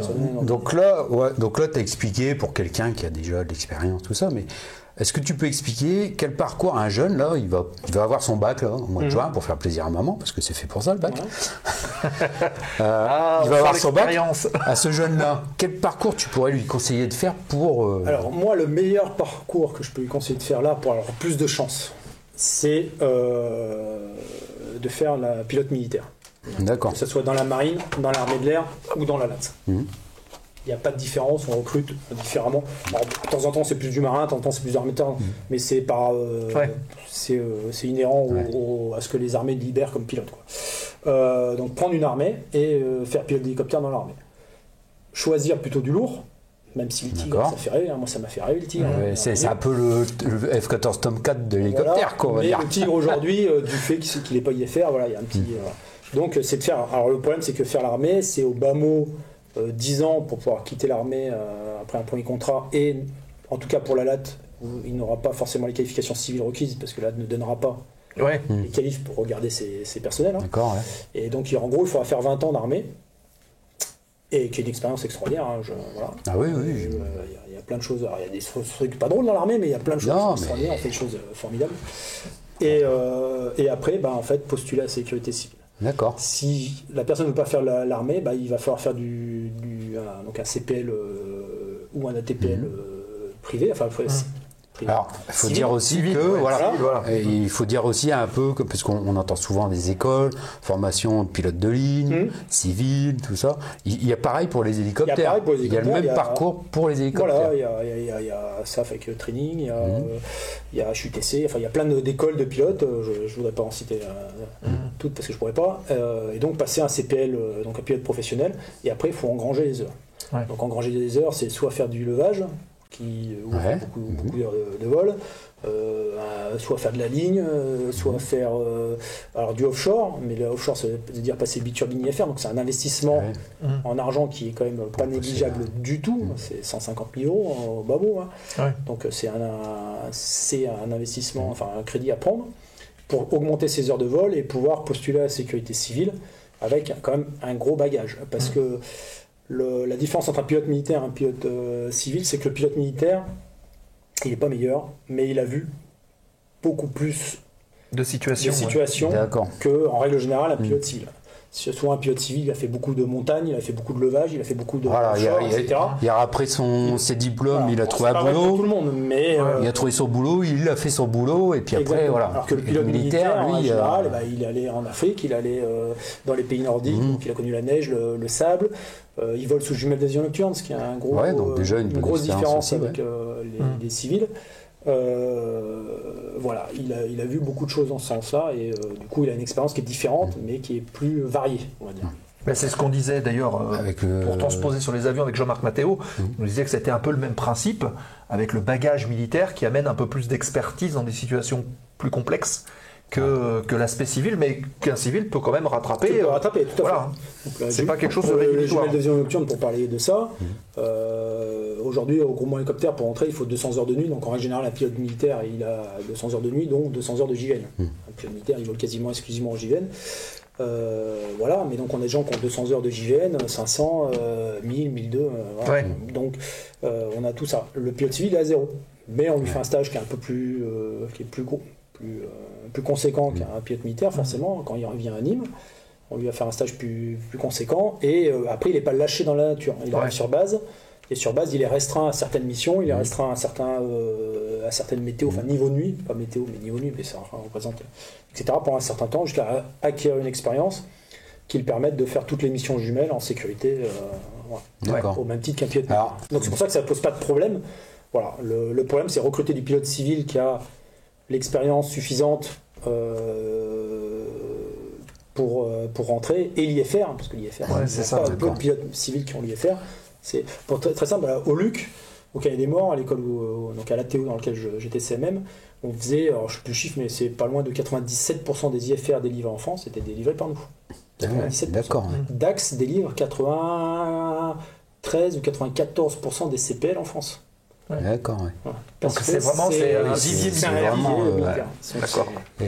Donc là, on a parlé des pilotes, mais pour celui qui veut faire mécanicien de bord, là, pour retravailler derrière. Alors pour faire MOB, il faut être mécanicien déjà, avoir 8 ans d'expérience en mécanique sur hélicoptère. Pas forcément avoir la qualification de type, puisque les mécaniciens ont une qualification de type au même titre que les pilotes. Savoir, je parle de mécanique, savoir démonter la machine. Donc pas forcément avoir la qualification de type, parce qu'il l'acquérera à Nîmes, au centre de formation, ça c'est pas un souci. Donc 8 ans d'expérience de tête, et après en règle générale, on recrute l'ancien MECNAV ou MECBO des armées, qui ont une expérience aéronautique, et on les forme au treuillage, etc. Donc à Nîmes, on n'en a pas parlé, mais à Nîmes, on verra dans les images, c'est là où on fait les VP, donc les visites périodiques des hélicoptères. Toutes les 800 heures, on démonte les hélicoptères, et donc dedans, on a des mécaniciens qui sont dans l'arène, ce qu'on appelle, c'est l'arène des dragons, et donc pour leur donner une motivation, on leur propose, au bout de, alors je crois, c'est 8 ans d'expérience forcément, au bout d'un certain temps au GH, de basculer MOB, donc il y a un recrutement qui se fait, etc. Et eux, par contre, on se retrouve avec des mécaniciens qui ne sont jamais passés devant, parfois dans un hélicoptère, ou très peu. Mais c'est pas gênant. Les mecs, ils apprennent sur le tard, et au même titre que le pur civil pilote. Ça se fait sans problème. Et on a des purs civils mécaniciens opérateurs de bord qui font très bien le boulot. Alors on a des questions qui arrivent, évidemment, on les met de côté. On va saluer Elipic 35, Oui. notre ami Salut, Julien. Il est arrivé, j'arrive sur le tard. Salut les copains, salut Julien. Et on salue aussi You Barba Papa. Alors c'est le papa de Alicia. You Barba Papa. Ah bon? Oui. D'accord. Oui, c'est lui-même. Mais Et c'est un passionné d'aviation en plus. Oui, mais c'est quelqu'un comme ça? Oui, c'est quelqu'un. Ah bon? Oui, il est vrai. Alicia, lui. non. Lui est Alicia, vrai. non, mais... Si, il est vrai. Ah, d'accord. Il est vrai. Alors, MLN, très bonne question d'MLN, qui dit il serait intéressant que Sébastien explique pourquoi de nombreux hélicos ont un nom d'animal. Tout le monde ne le sait pas forcément. Je ne sais pas. Pourquoi. C'est vrai que beaucoup d'hélicoptères dans les armées, c'est une tradition, mais d'où elle vient, je ne sais pas Un peu exactement. comme les avions. Hein. Voilà. Les avions, c'est pareil. Hein. Les Jaguar. J'ai pas la réponse exacte, mais je sais que dans les armées, c'est ça. Les armées, on a toujours pris Le Jaguar, le des Tomcat, noms d'animaux, Wildcat, en règle générale, Bearcat, carnivores, sauf pour la gazelle, donc mes camarades Puma vont me tomber dessus. Voilà. Mais en règle générale, c'est comme ça. Mais non, j'ai pas l'explication. Comme le dragon, ça a été pris au début, mais j'ai pas l'explication du dragon et personne n'a vraiment une explication. C'était une des questions que je voulais pourquoi poser. le dragon au départ. Voilà. Ouais. Et merci Free Flight qui a offert un abonnement. C'est pour ça que la manchère s'est déclenchée. Désolé d'avoir posé la question. Il n'y a pas de question. Il n'y a pas de questions bêtes. Hein. On pose des questions, après on a les réponses, on les a pas. Voilà. On participe tous ensemble. Et salut Pouletos85 qui vient d'arriver. Autre question de Free Flight, est-ce qu'un ancien Puma qui est passé du côté obscur sur TBM, donc là on est sur la carrière militaire, a des chances d'être pris à la sécurité civile? Alors je sais pas si c'est la personne à laquelle je pense, mais... mais le monde est petit. Mais le monde est petit. Oui, et c'est la personne à laquelle je pense, s'il a un nombre suffisant d'heures d'hélicoptères en fait. Pour faire simple, il y a un décret, c'est tout bête, parce que tout est un décret pour postuler à la sécurité civile, enfin un groupement hélicoptère, il faut 1500 heures de vol, dont 200 heures de nuit. Ça c'est et avoir un IFR théorique. Même pas pratique. Ça c'est la règle. D'accord, la pratique, il est dans la pratique, par le fait du nombre de CV qu'on reçoit, et en fait le tri se fait par le haut, tout bien sûr. Et donc en fait, forcément celui qui a 6000 heures plus un IFR plus 1000 heures de JVN, il va passer devant le pilote a priori TBM. Après, on a eu dernièrement un dernier recrutement, je ne sais pas si c'est lui, un pilote, ancien pilote militaire hélicoptère qui est passé sur TBM, qui est revenu sur l'hélicoptère et qui a postulé. Et il a été quand même convié à la commission. Il n'a pas été retenu à la commission. Et le gros reproche, je sais pas comment dire, ce qui a péché en gros, c'est qu'il a 1600 heures d'hélicoptère, je crois, beaucoup plus d'avions. Bon, voilà, ça a été décidé, les gens qui... Moi, je fais pas partie de la commission, il y en avait d'autres qui avaient plus d'hélicoptères au-dessus de lui. Voilà, et ça a été décidé comme ça. Mais bien sûr qu'ils peuvent postuler et ils peuvent être convoqués. C'est pas lui. C'est pas lui. Donc il peut postuler, il peut être convoqué. Après, la commission, il y a aussi une part de chance, savoir qui est en face de soi. Oui. Déjà, quand on envoie son CV, à la commission aussi. Et voilà. Ok, très bien. Et bien sûr, il y a ça on est demandeur. Il y a pas, ça ouvre les chakras, comme je vous le disais tout à l'heure. Comme le pilote civil, pur civil. Il y a beaucoup de besoins à l'heure actuelle. En pilote, c'est 5 à 7 pilotes par an à peu près en moyenne. Et c'est dû au turnover de... là, ça va durer, je pense, alors, du coup, Christophe m'a pas dit combien de temps, mais ça doit durer au moins 2-3 ans, je pense, comme ça, facile. D'accord. Alors, est-ce que c'est, je veux dire, la dimension, elle reste la même, c'est juste pour changer? Ah oui, c'est... Ou est-ce que ça va encore grossir avec un peu plus d'hélicos et non, puis, on grossit pas, on change pas le nombre de base. On gagne des hélicoptères, mais pas plus qu'on avait de C-145 au début quand ils sont arrivés, sauf que le problème, on en a perdu à cause de crash, d'accident. Donc du coup, on en a perdu. Là, avec le D3, si tous sont livrés, on reviendra à ce qu'on était il y a 20 ans, au nombre d'hélicos. Donc il n'y a pas plus de pilotes, ni moins. Un ou deux près, parce qu'il peut y avoir des fluctuations, mais non, ça, on grossit pas, sauf si on nous demande d'ouvrir des bases, mais ce qui n'a pas l'air d'être dans les tuyaux aujourd'hui. D'accord. Ok. Bon. On remercie FreeFly parce que du coup, j'ai pas vu qu'il a offert 6 mois d'abonnement à Natabouille. Bon. Merci Eric, merci beaucoup. C'est toujours 23 plus 7 les bases? Nous demande 4 Miko qui est arrivé tout à l'heure. Alors le 7, j'ai un doute, 23 sûr. Le 7, c'est les détachements, je pense, dont il parle. Faudrait faire le calcul, mais en gros, pour faire simple, donc il y a, ce que je disais, il y a 23 bases, 3 outre-mer, et il y a des détachements qui peuvent être saisonniers. Typiquement Lacano, c'est Bordeaux qui se déplace à Lacanau pendant la saison estivale. D'accord. Les bases montagnes, il y a Chamonix, Courchevel et l'Alpe d'Huez. Donc l'Alpe d'Huez ne permet pas Grenoble, Chamonix, Annecy et Courchevel, Annecy. Donc ils sont soit saisonnières, soit une semaine sur deux avec les gendarmes. Bon, je ne vais pas rentrer dans le détail de nos spécificités là-dessus. Typiquement, il y a Mende, qui est un détachement d'été, puisqu'il y a énormément de monde qui se déplace dans cette partie de la France pendant Donc l'été. l'activation de base Donc il y a une d'été, en fait, activation d'un détachement qui est armé en règle générale, enfin par la machine du centre de formation, parce que l'été on n'a pas de formation parce qu'on doit armer les détachements, et des pilotes. Alors historiquement c'était les pilotes du centre de formation, ça a changé pour plein de raisons. Aujourd'hui c'est plus les gens de Montpellier, ou dernièrement ça a été Paris qui a perdu une machine pendant quelques temps, qui sont venus armer les bases de Mende. Qu'est-ce qu'il y a en autre détachement pas de tête comme ça, je devrais savoir, mais En Corse ou des trucs comme ça, non non, en Corse, on a deux bases en Corse, on a Elles Bastia, sont en Ajaccio, permanence. elles sont en permanence. Saint-Pierre-et-Miquelon. Non, on n'a pas. Non. Ben, voilà, en gros, oui, ça doit être peut-être 7 détachements, ouais, ça doit être quelque chose Ouais. comme ça. Je sais pas le chiffre exact D'accord. des détachements. Ah, ça y est, sa chambre. J'ai Julien qui dit oui, l'été vous êtes surtout en congé. Allez, c'est parti, les torpilles. Ouais, c'est vrai, c'est pas faux. Et bravo à Free Flight qui a conduit le train de light niveau 2. Merci beaucoup pour les 6 subs. Merci bien. Est-ce que vous voulez qu'on regarde des voilà, petites images? je veux voir les images, moi j'ai pas pu venir donc. Ça serait sympa. Bah oui. Regardez ces images. Alors on va incruster la minicam qui est ici. Et puis on va lancer. Donc évidemment, il n'y a pas de musique, il n'y a que les images. Mais par contre, tu vas On va pouvoir essayer de commenter. commenter au fur et à C'est mesure. commenter, ouais. Allez, On dirait que ça va être. on est parti. Alors là, on est. Donc là, on est à On est Nîmes. sur le parking du groupement hélicoptère de la sécurité civile, donc à l'opposé des avions. Donc les avions, on les voit au loin, ils sont de l'autre côté de la piste. Vous avez eu de Donc la ça, chance, c'était parce fait que cet après-midi. Alors là, il il y, fait beau, là, a hein. un hélico de la gendarmerie. On en Oui, reparlera. on accueille les gendarmes pour leur visite périodique dans nos murs. Ok. D'accord. On pourra en reparler après ça va aller, peut-être. Alors déjà, on va parler de cet aspect formation avec ce simulateur, le simulateur Thales, que j'ai eu la chance d'essayer cet après-midi. Ah. Alors c'est Donc, dur on a un hélicoptère à piloter. Ah ouais, c'est autre chose. Hein. Ah oui, c'est pas un avion, c'est autre c'est chose, pas pareil. Donc on a à disposition à Nîmes un FMPT2, pour faire simple. Alors, je vais pas entrer dans le détail des certifications. Il est certifié DGAC pour faire de la QT initiale, du Recurrent Training et de l'IFR. D'accord. Voilà. Ce qui nous permet de faire beaucoup procédures d'urgence, extension IFR dessus et Recurrent Il ne doit pas y Training. avoir beaucoup de fabricants de simulateurs. Ah, il y en a quand même d'hélico. pas mal. Moi, je pensais Ouais. un peu comme toi, et finalement, je trouve qu'il y en a de plus Ah ouais. en plus. Ouais, voilà. D'accord. Donc là, c'est Thales. Hein. Bon, le simulateur, il a Ah 20 ans, hein, il commence à être. Donc là, on voit qu'il s'allume 15 ans. le Ouais, il Windows s'allume. Millennium. Donc, c'est un EC145 C2 avec une avionique qui commence à dater. Hein. Je ne sais pas si on verra l'image du D3. Alors, il n'est pas allumé puisqu'il était en visite. Deux CMA, deux FMS qui nous permettent de faire tout ce qui est navigation, couplé des GPS. Ça, c'est tout l'ensemble des radios et radios tactiques et radars météo, puisqu'on a un radar météo, pour converser avec les partenaires, enfin les équipiers au sol, les pompiers, etc. Là, on voit, donc c'est Elodie qui est en vol. D'accord. qui C'est a toi qui commencé l'as emmené. l'expérience.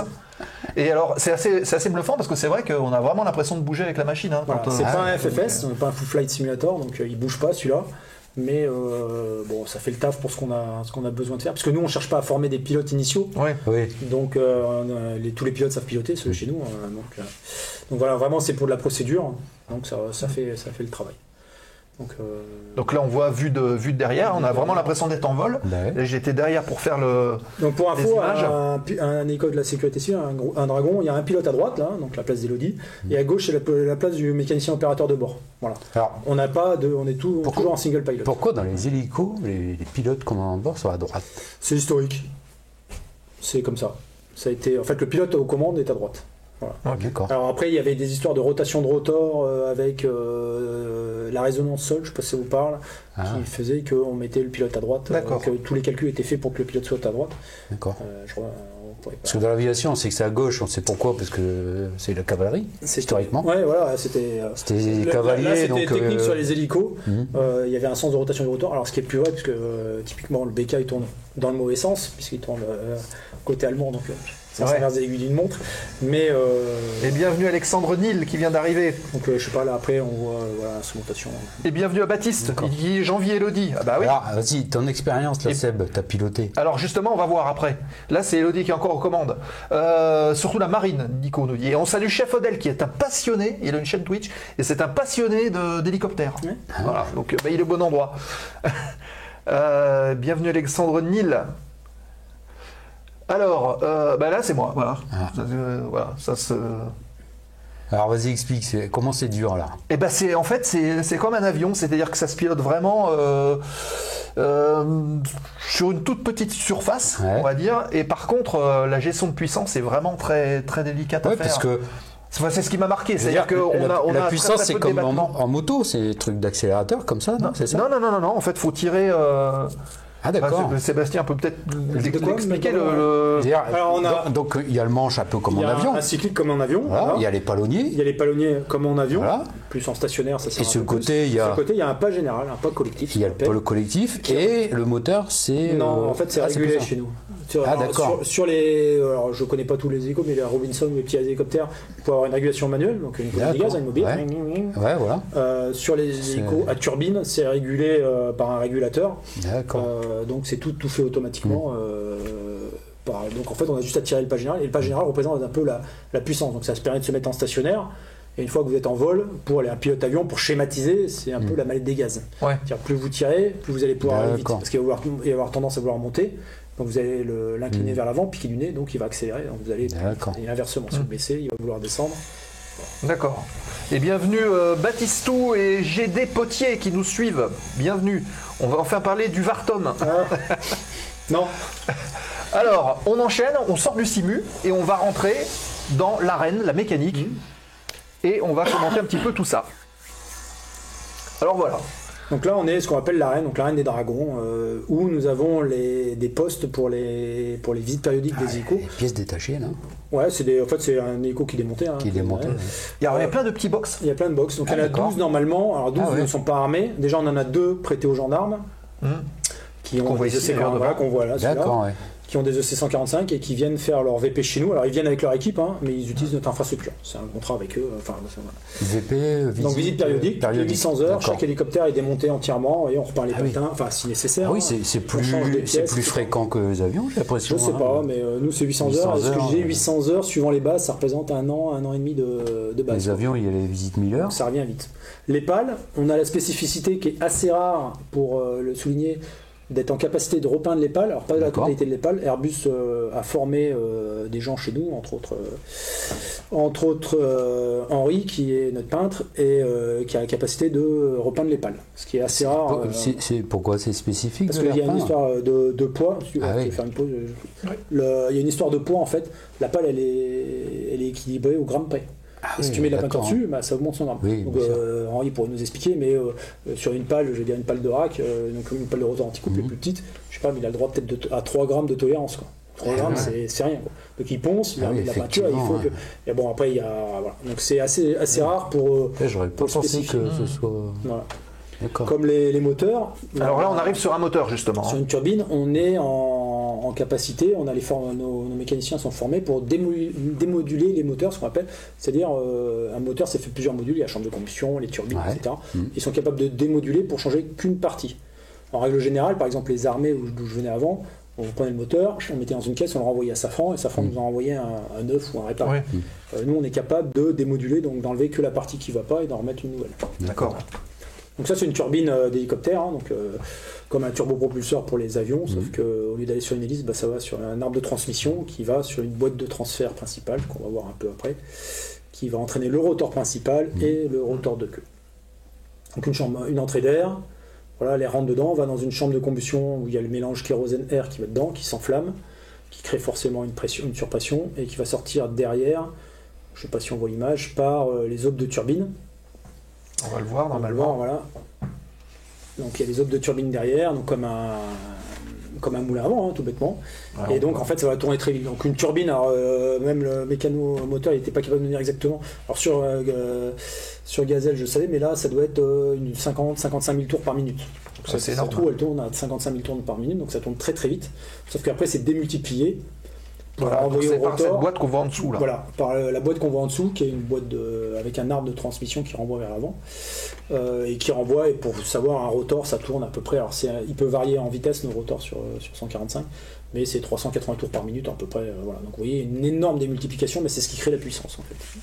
Et alors c'est quoi cette petite chose qui est à l'avant là? Et ben à l'avant c'est le régulateur, donc tout à l'heure Nico il me disait que c'était pour régler la puissance. En fait, c'est pas une manette des gaz, c'est automatique. Donc c'est un régulateur qui maintient un régime constant à la turbine pour éviter les à-coups, tout bêtement. D'accord. Et donc en fait, il envoie du kérosène en fonction de la puissance demandée. Parce que si tu tires sur le plat général, comme une voiture, si elle va monter sur une côte, et ben elle va avoir tendance à ralentir. Donc ton régulateur de vitesse, il va accélérer la pédale d'accélérateur pour faire. Là, c'est la même chose.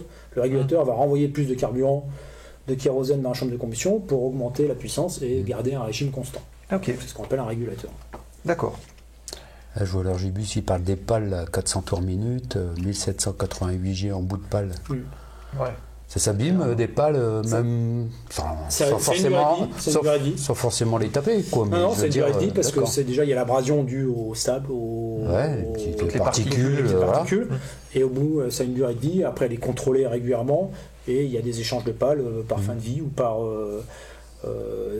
En fait, il y a des équilibrages de pales quand on règle une machine. Si on n'arrive pas à équilibrer, parfois il y a des pales qui peuvent être défectueuses, donc elles sont échangées, etc. Ouais. Et le bout de pale, donc il va à quelle vitesse lui il est subsonique toujours, je ne peux pas te dire exactement, mais en fait il est toujours subsonique parce que si c'était supersonique, ça poserait des problèmes de vibration et de destruction du bout de pale. C'est pas.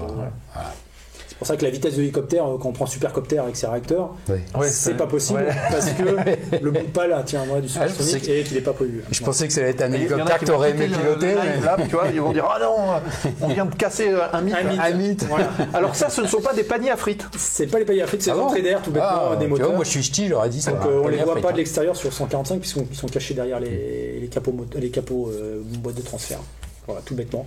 On peut rajouter dessus, certaines machines en ont, des filtres anti-sable qui va permettre de filtrer les sables et surtout les petites particules pour éviter l'usure prématurée des moteurs. Et donc là, on revoit le moteur avec le conduit d'échappement qu'on a vu juste avant. Et donc on voit pas bien, mais voilà, et là il y a un arbre de transmission qui va dans la boîte gris clair là. Donc en bas du moteur, on le voit remonter vers la boîte gris clair. Donc c'est un arbre de transmission qui va dans cette boîte. Donc il y en a un par moteur. Donc la boîte de transmission principale reçoit la puissance des deux moteurs par ces deux arbres. Dedans, c'est un énorme système d'engrenage, etc., de roulement, et qui va transférer la puissance vers le mât rotor, donc vers le haut, vers le rotor principal. Et on ne le voit pas, mais il y a un arbre de transmission qui repart de la boîte de transmission, qu'on verra peut-être après, on le voit après, qui part vers le rotor de queue. Le rotor anti-couple, ce qu'on appelle. Moi, ce qui m'a impressionné, c'est au niveau du rotor, c'est-à-dire qu'au début de l'hélicoptère, en fait, ils n'avaient pas encore inventé ce système de disque. Parce que c'est le plateau cyclique. Le plateau cyclique, je connais pas les termes. Il sert à changer l'incidence des pales en fonction de la position de la pale sur le rotor, ce qui permet d'incliner le rotor. Et au début de l'hélicoptère, ça n'existait pas, quoi. Ils n'avaient pas inventé ça. C'est impressionnant. Les autogires, alors il y a un petit débattement, il n'y a pas de plateau cyclique parce qu'ils utilisent les gaz pour monter, descendre. C'était sympa. Alors, je sais que cet hélicoptère-là est un mâle. Parce que regarde, il y a deux boules sur le. Alors il y en a même plus. C'est pas une pale, c'est un pale. Voilà, c'est un pale. Donc oui, c'est des systèmes anti-vibration, équilibrage de pales. C'est des maslottes en fait. Des maslottes qui bougent pendant. Elles sont libres. Pendant que ça tourne. Il y a une vidéo, ce que je dis à Seb, sur YouTube qu'on peut trouver sur un BO avec les mêmes, parce que le BO c'est même ma rotor, le BO 105, où on les voit qui basculent, ils ont mis une GoPro sur le centre du rotor. Donc là, on voit le fuselage ou le carénage qui permet de renvoyer le. Donc il y a un arbre sous la partie rouge, là, il y a un arbre de transmission qu'on voit pas là, on verra après derrière, qui renvoie derrière. Donc là, le plateau cyclique dont tu parlais, qui avec les biellettes de commande renvoie les commandes sur chaque pale en fonction de leur position sur le disque rotor. Voilà, et ça fait changer l'inclinaison des pales, comme un avion. C'est un silence des pales. Voilà. Et après, donc je crois qu'on se dirige à l'arrière de l'appareil. Il y a les. Donc ça c'est le boîtier, tout ce qui est commande hydraulique. Donc il y a les commandes du manche cyclique ou pas général qui arrivent par devant, là on voit la partie droite dessus, et qui arrivent sur cette partie là où c'est des blocs hydrauliques. Donc il y a deux blocs parce que par sécurité on double tout, comme sur un avion. Voilà, donc deux blocs hydrauliques parce que l'hélicoptère n'est pas pilotable sans hydraulique. C'est-à-dire que vous ne pourriez pas bouger le manche au vu des forces de rotation, etc., si on n'avait pas l'hydraulique. Donc en fait, on a des systèmes... Alors, il y a des avions, ça marchait comme ça. Maintenant, ils marchent avec les Firewire, comme on dit, là, avec électrique. Est-ce qu'il y a des commandes électriques, des hélicoptères avec des commandes électriques maintenant? Le NH, c'est le seul jeu, à ma connaissance, je crois. D'accord. Qui a des commandes électriques. Alors après... la plus-value, je sais pas, il faut leur demander s'ils ont ressenti une différence. J'ai pas eu la chance de piloter un NH. C'est la légèreté peut-être, parce que c'est vrai que les fils. Ça limite le poids, Voilà, et là, donc, on a l'arrière avec l'arrivée de l'arbre de transmission qui va sur la boîte grise, là, qui est en fait une boîte de transmission oblique, ce qu'on appelle, ou une boîte de transmission intermédiaire, une BTI, qui va renvoyer vers le haut, vers le rotor anti-couple. Alors, le rotor anti-couple, Oui, il y a des hélicoptères, ils n'en ont pas. C'est un flux d'air, en fait. oui, c'est un, comment on appelle ça déjà, j'ai perdu le nom. Ouais, mais, je sais plus, ouais. Vous nous le dire dans penses le chat. que... Ouais, ils vont nous le dire. Tu penses que c'est mieux, enfin, Non, moi, je pense même que c'est moins si bien, c'est une perte de puissance, à mon avis. Parce que c'est Jamais- pris sur système Notar. Notar, voilà, Notar. c'est ça. D'accord. Merci. Et le Notar, en fait, c'est pris sur les gaz d'échappement de la turbine. Hein, Ouais. Vous êtes envoyé dans la nature, ils sont récupérés dans la poutre de queue, pour faire ça. Ils sont envoyés à l'arrière de l'hélico. Et c'est pas... Et avec des volets, ça ouvre et ça. C'est une soufflette. C'est une soufflette. Bon, je pense qu'il y a moins de puissance. Après, il y a un gain de sécurité, puisque si tu peux mettre dans les arbres. Oui, il se passe ça passe rien. Mais bon, Voilà. le gain de sécurité est, à mon avis, perdu en puissance. D'accord. utilisable, quoi. Alors là, pareil, donc on voit l'arrière, et là on voit l'hélice qui est en place au-dessus. Voilà. Le rotor anti-couple qui est là. Donc sur celui-là, c'est un rotor anti-couple 2 pales. Alors, vous avez des hélicoptères avec des rotors anti-couple 4 pales, etc. Et on va voir peut-être sur le D3 qui est devenu un fenestron, donc comme la Gazelle, qui est un rotor la Gazelle, il y avait 13 pales. Sur le D3, je sais même pas. Ah ouais. Il doit y avoir une dizaine de pales. Voilà, donc là on voit un hélico donc, qui est en maintenance. Car maintenant, donc il est tout dépouillé, tout ce qui est intérieur. Bah, c'est sympa hein, de voir des images comme ça, hein, c'est pas tous les jours. Hein. Voilà, donc là, il est quasiment entièrement démonté celui-là. Là, on voit le radar météo. Donc tous nos hélicoptères sont équipés d'un radar météo, D'accord. ce qui nous permet de faire de l'IFR avec plus de sécurité. Et même au-delà de l'IFR, comme on vole en fait, on vole dans l'aéronautique hélicoptère en militaire, mais dans le secours, on va là où on va au-delà de tous les autres, dans le sens où on n'a pas, qu'on prend plus de risques, qu'on est meilleur, qu'on est machin, loin de là. Mais on a des règles de météo, enfin des minima météo qui sont rabaissés par rapport aux autres, donc ça nous permet d'aller plus loin dans Dans la réalisation. la mission, Au même tout ça, titre que les militaires vont beaucoup plus loin aussi par les mauvaises météo, parce qu'ils ont des règles qui sont pas loin. Alors, les hélicoptères, ils ont un coupe-câble aussi. Oui. Et ben justement, on les voit là. Est-ce que ça t'est déjà arrivé ou Voilà, est-ce que tu là, on en connais voit un quelqu'un en haut. qui... Ah oui, déjà nous, ça nous est arrivé dernièrement. Ah bah voilà, on voit la pointe là. Ouais. La vidéo a circulé en Martinique, si je dis pas de bêtises, bêtement ils ont pris une ligne. Bon, il n'y a pas eu de blessés. Mais ça marche. Voilà. D'accord, ça marche. Sur Gazelle, dans le Maroc, moi j'ai eu mon commandant d'escadrille qui a pris une ligne à plein badin, donc à fond à la caisse, une ligne électrique en plein désert du Maroc. Comme s'il n'y en avait pas. Voilà. Et le coupe-câble a très bien fonctionné. D'accord. Voilà. Donc le câble il suit justement ce qu'on voit le guide ça. vers le bas jusqu'à cette petite encoche là. Et il rentre clac. dans une sorte de ciseau. Alors quand vous touchez là, c'est pas coupant parce qu'il y a une petite patte dessus pour éviter que ça se coupe. Mais en fait, si vous l'enlevez, c'est quand même bien coupant. D'accord. Et ça vient se couper dessus. Et comme sur les patins, je sais pas si vous avez vu, mais ça fait des pointes un peu comme des sentiailles sur les patins. Ouais. En fait, c'est pour que si le câble il passe pas dans le coupe-câble, il soit guidé sous les patins. Et pas d'accord. sous la machine. Ok. D'accord. Ah ouais, donc ça finalement entre le coupe-câble et puis les patins, il y a Après, le problème c'est toujours au-dessus. il y a une zone Le où ça rotor, passe pas si, quoi. si tu D'accord. passes au-dessus du coupe-câble supérieur, bah tu vas dans le rotor. Ouais, là, Et là, il n'y a pas grand-chose à faire. Ok. Alors, on continue la petite visite. Voilà, petit zoom arrière. On voit la cabine, on voit l'ensemble de l'appareil. Voilà. Alors là, on Voilà. change de machine. Donc ça, c'est le D3. Vous avez vu, D'accord. c'est pas tout à fait Donc pareil. là, le rotor, il est caréné quoi. Il est caréné. Alors là, il n'y a pas le rotor anti-couple, il est démonté. On voit Ouais. que les guides là, des flux d'air. Voilà. Donc la poutre de queue est différente, le rotor anti-couple est différent.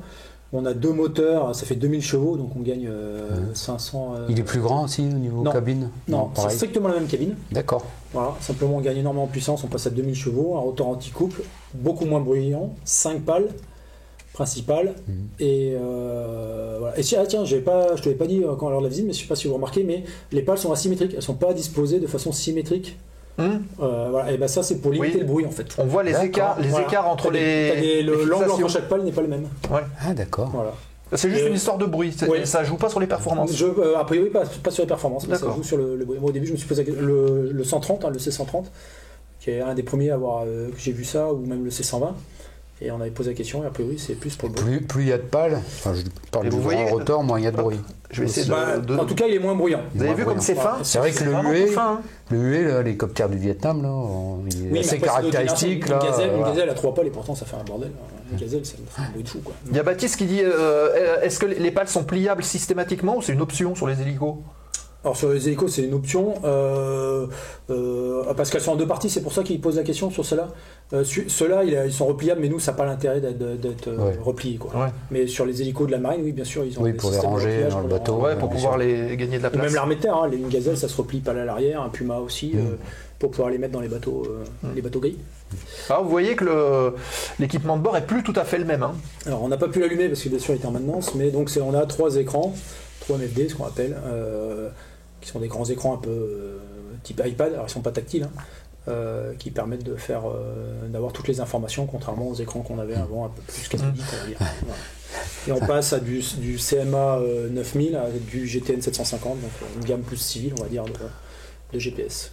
C'est marrant les écrans tactiles, je sais pas si tu as déjà fait des avions avec des écrans tactiles, Ouais. quand c'est turbulent.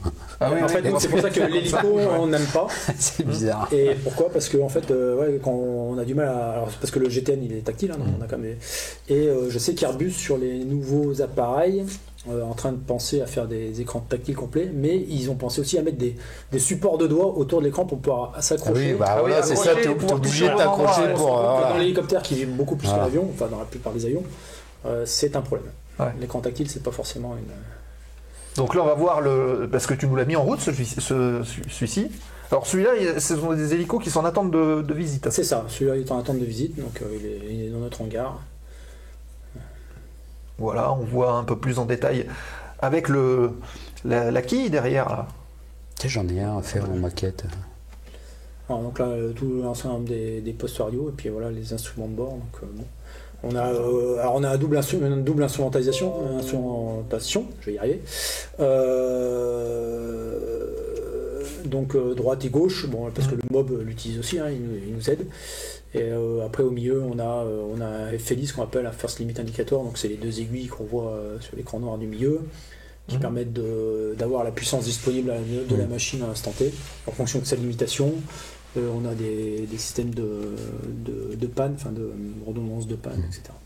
Là, on voit un écran Euronav, puisque une partie de nos machines, pas toutes, sont équipées d'un système Euronav. Alors qu'on aime ou qu'on n'aime pas, hein. Quand on sait l'utiliser, moi à l'armée, je ne l'aimais pas trop, et j'ai appris à l'utiliser à la Sécu, et pour notre travail, c'est quand même bien. D'accord. Ouais. Ça nous permet d'avoir une navigation plus facile. On a toutes les lignes électriques dessus, grâce au réseau Enedis. On a des alertes terrain, pas un système de couleurs. D'accord. On sait si devant nous on va passer, pas passer. On a un système de petits poussés, c'est-à-dire que si on est en train de cheminer dans une vallée qui fait pas beau et qu'on doit faire demi-tour, et ben on met le petit poussé et on sait par où on est passé, donc on repasse par le même endroit. Ah oui, comme ça, D'accord, ah ouais, Voilà, c'est enfin, il y a plein un peu comme d'utilisations ils font avec les drones. qui apportent voilà. un plus. Voilà. Super. Là, je vois la carte. Est-ce que ça serait utile aussi d'avoir un peu le système Google Earth où on voit les champs, les maisons Non. à la place de la carte? Ouais, non. c'est Après, on pas- descend aux 25 000 là, sur les cartes, donc ça suffit largement. D'accord. Google Earth, on l'utilise, enfin, en tout cas, moi, je pense certains pilotes, avant le départ en mission, quand on a les coordonnées, si on a le temps, parce que ça dépend à quelle vitesse on part, de faire un petit coup de Google Earth pour voir à peu près la zone, bon, sachant que c'est pas toujours à jour, Ouais. mais Oui, ça, c'est pas... ça permet de dégrossir. dégrossir le D'accord, terrain. ouais, bien sûr. Ok. Alors, en vol, non, il n'y aurait pas vraiment d'intérêt. Et les H145D3 auront aussi le système Euronav. Mais au lieu d'avoir un écran déporté, ça sera sur on pourra le mettre sur un des 2 écrans de gauche, puisque celui de droite restera Ok. prioritaire. Donc ça, c'est un boîtier radio qui est derrière, Oui, pas dans la cabine. c'est ça, c'est pour le mob, en fait, ça lui permet de prendre contact avec nos équipiers. Donc on n'a pas parlé, mais un hélicoptère de la sécurité civile, donc son équipage minimum, c'est un mécanicien opérateur de bord et son pilote.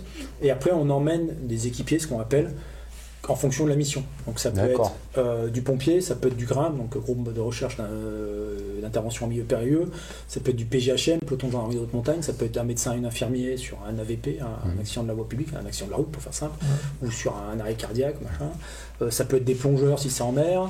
On fait aussi des missions pour les démineurs. On emmène des démineurs. Moi, il y a quelques mois, j'ai fait une mission sur Dijon, sur la gare de Dijon, parce qu'il y avait une alerte à la bombe. Donc on a cherché des mineurs, on les a ramenés. Voilà. on équipe l'hélicoptère en fonction de la mission prévue. Ouais. Est-ce que vous avez un peu les mêmes missions que la gendarmerie, à part la surveillance de la circulation, Alors, quoi? Non, nous on fait que de la mission quasiment de secours, un peu de mission de police. Je ne dis pas que ça n'arrive pas, pas arriver. La mission de police, si les forces de police ont besoin de nous pour surveiller, on a un gros phare qu'on appelle le SX-16. On pourrait être amené à utiliser. Alors c'est très rare, c'est assez rare. Certaines bases en font plus que d'autres, hein. Les montagnards, je crois qu'ils n'en font jamais. Voilà. Par contre, nous, on sait tout faire tout le temps. La gendarmerie, ils font pas d'IFR. Donc, sur une certaine météo, ils peuvent pas faire d'IFR. Les 135 de la gendarmerie, ils font pas de secours. Les écuries de la gendarmerie qui font du secours ne volent pas de nuit. Ils sont pas de nuit. Donc, voilà. Donc en fait, on n'a pas tout à fait les mêmes missions, même si en montagne, typiquement, les PGHM et la sécurité civile font à peu près le même travail, font le même travail, quoi. Voilà. Aujourd'hui, il y a un décalage qui se crée dans les montagnes, dans les basses montagnes alpines. C'est qu'aujourd'hui, la sécu est en D3, la gendarmerie est encore en C2. Alors à terme, le général Joss nous en a parlé la dernière fois, devrait avoir du D3. Voilà, donc là, il y a un petit décalage qui se crée, mais en général, on ne fait pas les mêmes missions, mais les missions de secours peuvent être complémentaires, en tout cas. Donc là, c'est vu de la cabine, hein, vous avez compris, avec les sièges. Voilà, donc c'est un triplace qu'on appelle, où on met nos équipiers dessus, médecins, infirmiers, grimpes, plongeurs, voilà. Et alors, donc la question, c'est de savoir comment est-ce que le mécanicien de bord peut passer derrière lorsqu'on est en vol, parce que du coup, il ne peut pas descendre. La question, Quand il est en vol, en fait... Vu qu'il est devant à droite, regarde. On a le siège qui, avec un système de rail supplémentaire, qui lui permet de reculer assez loin pour passer derrière et après aller treuiller. D'accord. Parce qu'en règle générale, il est devant en départ mission. Je pensais que vous étiez trois, deux devant et puis le mec derrière. C'est pour ça. Ce que je dis à Sébastien, ça serait bien d'inviter un mob peut-être un jour sur une émission qui vous expliquera son travail, parce que dans l'hélicoptère de la sécurité civile, s'il n'y a pas de mob, il n'y a pas de secours. C'est le mob, il fait tout. C'est la boîte à outils. Et d'ailleurs, très souvent, quand on voit des photos, des vidéos, on voit le mec debout sur le patin, c'est le petit homme qui court sur le patin, on appelle ça. C'est lui qui impressionne. Le pilote, on le voit pas, il est dans cette il fait rien, lui. Donc, il est assis. Nos mobs, c'est quand même l'essentiel du travail, quoi. Ok. Alors, ta mission la plus périlleuse? Moi, la sécurité civile, étant pas base opérationnelle, j'ai fait des renforts, donc j'en ai pas fait énormément, donc non, il n'y a pas... Enfin, je veux dire, même dans l'armée. Moi, je vais te dire... Ah oui, dans l'armée. Sinon, dans la sécu, je vais juste raconter ma première mission. Donc, on essaye d'inculquer au centre de formation, quand on fait un treuillage, on essaye de se mettre dans des conditions où on puisse repartir si on a une perte de moteur, enfin, si on a un problème sur un moteur. Donc, on essaye d'avoir des conditions qui font que... Voilà, donc on va prendre... Et ma première mission que j'ai faite de treuillage à Besançon, on est arrivé dans un petit cirque, et je me suis mis... impossible d'avoir une position qui me permette d'être en sécurité. Donc ma première mission, j'étais en temps d'exposition tout le long parce que le terrain commande et qu'on ne pouvait pas faire autrement, quoi. Voilà. Ça l'a mis dans le bain direct. Et on a beau chercher dans quel sens, le vent, le machin, non, c'était pas possible. Donc voilà. Après, mission périlleuse. Bon. Après, dans les armées, non, il n'y a pas de... Bon, les opérations extérieures, mais il n'y a pas eu de... Ok. Alors, si vous avez encore quelques questions à poser à Sébastien, faites-le tout de suite dans le chat, puisqu'on va tourner la dernière page de l'émission, à savoir la séquence foire aux questions, remise de gaz. Il nous reste 5 petites minutes. On va vous parler aussi du programme à venir de la zone aéro. Mais tout de suite, foire aux questions, remise de gaz, c'est maintenant.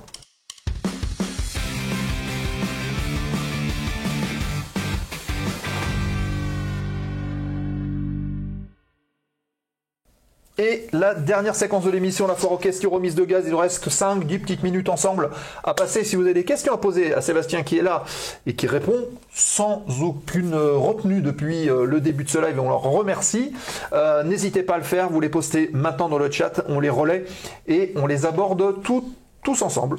Voilà. Et Nico, tu veux commencer par la première? Ouais, alors, est-ce que tu as un hélico de rêve que tu aurais aimé piloter, même en supercopter par exemple? C'est ce que je veux dire, ceux que tu as connus. Moi aussi, c'était le Tigre en fait. Le Tigre. Il était prévu que je passe sur Tigre à un moment dans ma carrière. J'ai passé l'IFR théorique et tout, parce qu'à l'époque, il fallait être l'IFR théorique pour passer Tigre.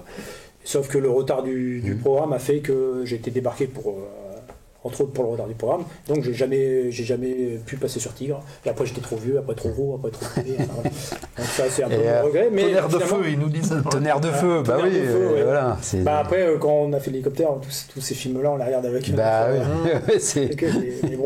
Mais ça va sérieux, faire rire, regarde super tout copter va suspect. faire rêver. Bah tout ça. oui, c'est ça, ouais.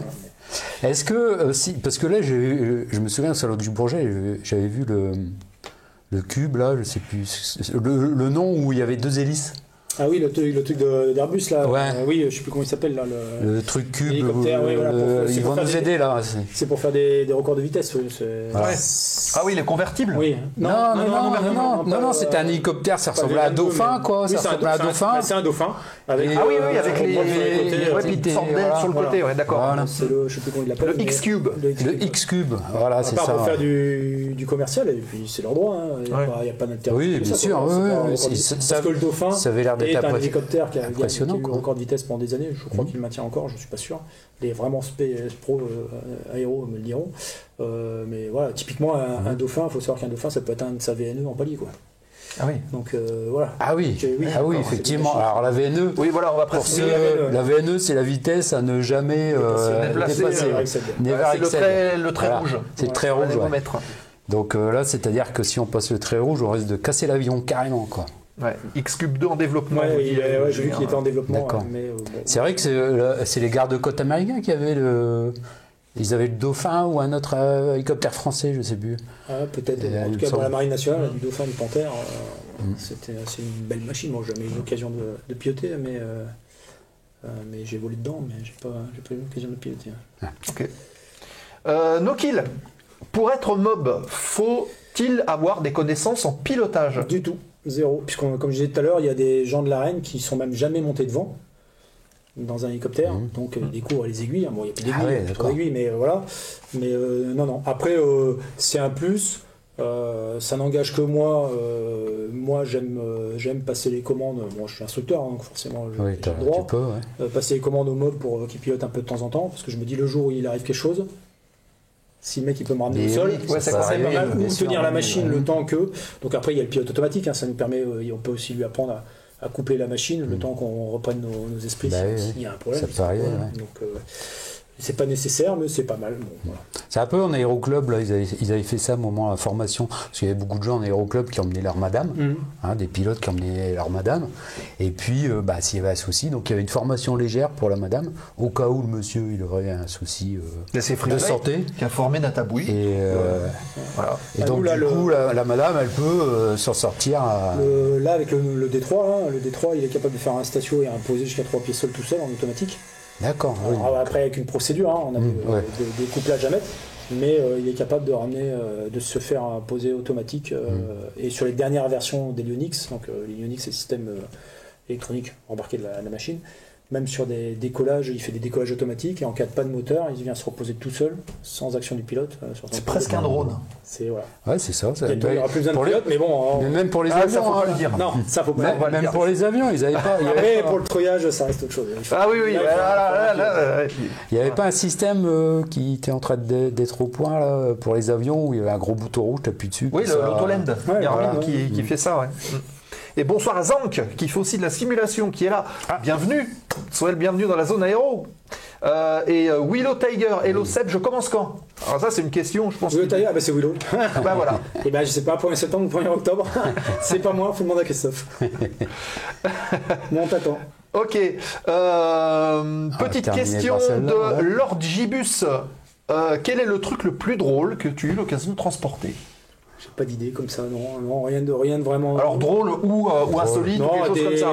Déjà, les chiens, t'as- c'est toujours marrant, les toutous. Déjà, Seb, Oui, il y a du tu tout, l'as c'est transporté tout à l'heure dans le CMU. Non, mais c'était dans drôle. le simu, ça compte pas ça. Non, drôle. Non. Les chiens, ah oui, les parce chiens, qu'on ah oui, fait, avec les chiens gendarmes et d'avalanche, tout ça, etc. les chiens Ah oui, d'avalanche. moi, c'était Ah bah pas en oui. avalanche, mais c'était.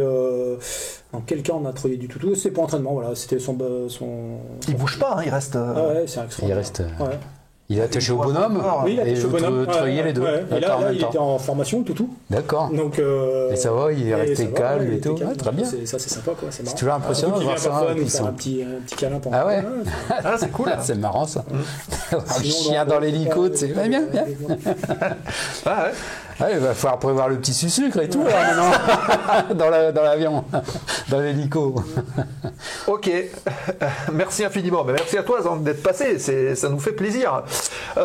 Écoutez, 21h11, il faut qu'on aille manger. Ah ben oui, et puis manger, comme dirait dans la 7e main. Écoutez les amis, on espère que cette émission vous a plu. Ouais. Merci beaucoup Seb d'être venu nous Seb, voir. surtout pour la visite que j'ai ratée. Voilà. Et ça y est, il est énervé. Mais on y retournera peut-être pour faire un truc sur les mobs. Parce que ça serait vachement intéressant. Je pense que ça peut être intéressant. Oui, bien sûr. Ouais. On va méditer un petit peu tout ça et il y aura à nouveau évidemment et encore de l'hélicoptère dans la zone aéro, bien sûr. Alors les amis, ce qu'on va faire, on va laisser les caméras en image de fond. Ce qu'on va faire tout de suite, c'est qu'on va basculer pour vous présenter, hop, ici, le programme de la zone aéro pour ce mois d'avril. Alors, on va commencer par mercredi prochain. Le 3 avril, ce sera logiquement à 19h30. On va mettre quelques réserves. Pourquoi ? Parce que nous devrions recevoir notre ami Raloche, François Rallet. Alors, on rappelle, grande carrière militaire, pilote de Mirage 2000. Je crois même qu'il a été pilote de démonstration du Mirage 2000. Il a fait partie de l'équipe de voltige de l'armée de l'air. Il était dans l'équipe de France de l'armée de l'air. Zank, j'arrive à la fin. Ah oui, ça arrive, mais tu sauras. Il y a le replay. Et j'ai dit une bêtise parce que Willow Tiger, c'est un ancien monite, instructeur tigre, et qui va rentrer chez nous. Mais bon, entre-temps, il a fait du SAMU, donc voilà, mais c'est un des rares tigres qui va rentrer. Donc, François Rallet, c'est la semaine prochaine à 19h30, ce sera en plateau aussi. S'il vient, logiquement, on devrait le savoir la veille ou l'avant-veille, parce qu'aujourd'hui, il travaille dans l'aviation d'affaires, et c'est un petit peu au bip, donc si jamais il y a un déclenchement, il est occupé à ce moment-là. Voilà, il m'a dit normalement 24-48 heures avant, je saurai à peu près si c'est bon ou pas, mais si c'est ok, on devrait le recevoir la semaine prochaine. Et alors, à vos questions, puisque il a quand même transporté dans son Mirage 2000 Monsieur Éric Magnan, qui a tourné les images aériennes du film de Gérard Pires et Chevalier du Ciel. Voilà, donc il y aura pas mal de choses à aborder avec lui et à discuter avec lui. Voilà, on veut voir Seba tomber dans les vapes dans le Mirage 2000, il va falloir attendre. On continue avec un retour du côté, décidément, c'est la saison de la sécurité civile. On a une période patrouille de France, et là on est la période de sécurité civile. Bah oui, on aborde un petit peu tout. C'est bien. Marion Morin qui sera avec nous le 10 avril, Jean-Pierre en a parlé, c'est intéressant aussi ça. Ici aussi en plateau, et on parlera justement du travail autour des Pélicans et des Milans, donc Pélicandrome et Milandrome. Donc ce sont les agents qui font le remplissage des avions quand ils sont au sol. Et on parlera un petit peu du métier, de la carrière de Marion, comment elle en est venue à vouloir faire ce métier-là. Et on parlera un petit peu de son quotidien. C'est pas commun comme métier. Et aussi. Voilà, donc ça c'est le 10 avril à 19h30, puisque ce sont des invités plateau, donc 19h30. On continue. Avec le 17 avril à 20h30, on parlera voltige aérienne, puisque nous aurons le plaisir d'avoir en visio avec nous Louis Vanel. Il n'a pas été grand champion, lui. Il était champion du monde. Ah bah oui. Champion du monde de voltige aérienne. Et c'est aujourd'hui le nouvel entraîneur de l'équipe de France de voltige. Il sera en direct avec nous et vous pourrez lui poser vos questions. On va parler de compétition, accès à la compétition, comment est-ce que ça se passe, comment est-ce qu'il y a des juges. Enfin voilà, on parlera de tout ça avec Louis. C'est le 17 avril à 20h30. Retenez bien la date. Et puis, on terminera ce mois d'avril avec Thierry Launay, capitaine Thierry Launay du centre de sélection de l'armée de l'air et de l'espace de Tours. C'est qui aujourd'hui j'aille voir alors si je veux être pilote de chasse. Si tu veux faire pilote de chasse, il va falloir se dépêcher par contre. Je vais ramener mon chiffon, mon cirage, et puis je vais me raser, et puis mon cirage, et puis... Donc 24 avril, 20h30, les amis, ce sera en visio. Et, on aura la chance donc de parler justement des recrutements des pilotes de chasse actuels et des différentes épreuves qui sont faites là-bas. Vous voyez par exemple le SECPIL qui est en arrière-plan, qui fait partie d'une des épreuves de sélection. Donc si vous rêvez ou si vous connaissez quelqu'un qui est susceptible de vouloir rentrer dans l'armée de l'air et de faire pilote, ça peut être intéressant d'avoir ces infos-là sur les sélections des futurs pilotes, qui d'ailleurs pas forcément que de chasse, futurs pilotes de l'armée de l'air et de l'espace avec le capitaine Thierry Launay, c'est à 20h30. Bah non, pas forcément pilote de chasse, pilote de transport ou même astronaute. Oui, bien sûr. Il y a tout ça. Il y a tout ça. Attention, la prochaine astronaute, elle est pilote d'hélico. Oui. Sophia Nova. Et pilote d'essai en plus aussi. On a eu la chance de voler. Elle venait au Luc faire ses progressions de QT. Ah ouais. D'accord. On croisait de temps en temps. Ne pas oublier SecMae, il n'y a pas que le SecPil, oui, bien sûr. Mais bon, voilà, on rentrera un petit peu en détail avec le capitaine Thierry Launay qui sera avec nous en direct et on vous prépare encore beaucoup de choses pour le mois de mai, puisque le mois de mai est quasiment bouclé, le mois de juin aussi, quasiment aussi. Donc voilà, il y a de belles rencontres qui se font dans l'émission, c'est le principe. N'oubliez pas aussi Push to Talk, le 1er et le 3e dimanche du mois à 19h avec nos chroniqueurs. Donc les prochaines dates, ce sera le 7 et le 15 jours après. Ouais. Voilà. Bien, écoutez, on a fait le tour. Je vous rappelle que pour les abonnés, vous avez accès à la rediff dès maintenant. Ça se passe sur la chaîne Twitch. Et puis que cette émission, vous la retrouvez dans 15 jours sur la chaîne YouTube, libre. Donc aucun problème. Si elle vous plaît, n'hésitez pas à la relayer sur vos profils. Vous faites un copier-coller de l'URL. Et puis nous, ça nous amène de la vue et c'est plutôt bien. Le replay de la libre antenne il y a 15 jours à la place de Baptiste Salis, qu'on devait avoir et qui n'était pas là, il est en ligne. Voilà, c'était une petite émission d'essai, mais oui. voilà, on l'a publié quand même. On fera aussi un refera. Truc à l'antenne. Et on refera, je pense, on refera ça. N'oubliez pas de nous suivre également sur les réseaux sociaux, ça se passe sur LinkedIn, ça se passe sur TikTok, ça se passe sur Facebook, sur Instagram, sur Twitter et à tous les réseaux sociaux. Donc on vous publie notamment les programmes dont celui du mois d'avril là qui va être publié cette semaine. Les podcasts avec notre ami Julot, vous voulez suivre la zone aéro en audio, vous pouvez le faire sur toutes les bonnes plateformes. Au moins vous pouvez entendre ça dans votre voiture sans avoir l'image. Et puis enfin le Discord de l'émission qui vous permet de continuer l'interaction et de nous rejoindre aussi pour les émissions Push to Talk. On vous entend en audio et on vous donne la parole. Donc n'hésitez pas à le faire. Merci à vous.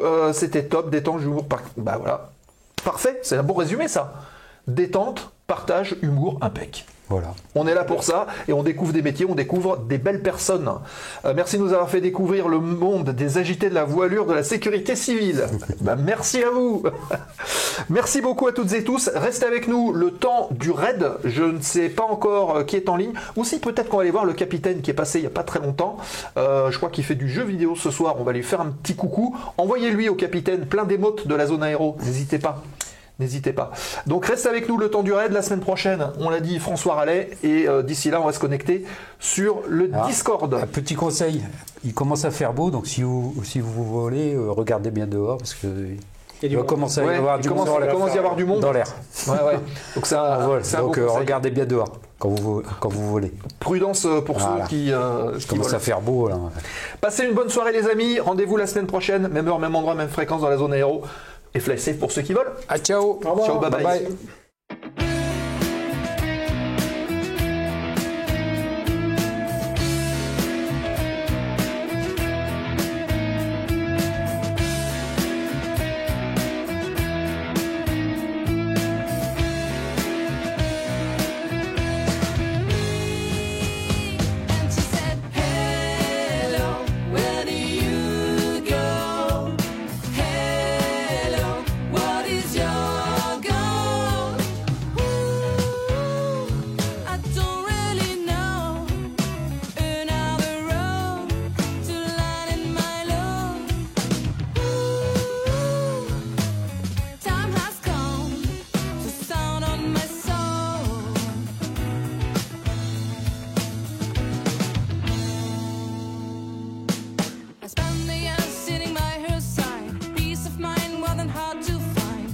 Took me that life is quite simple.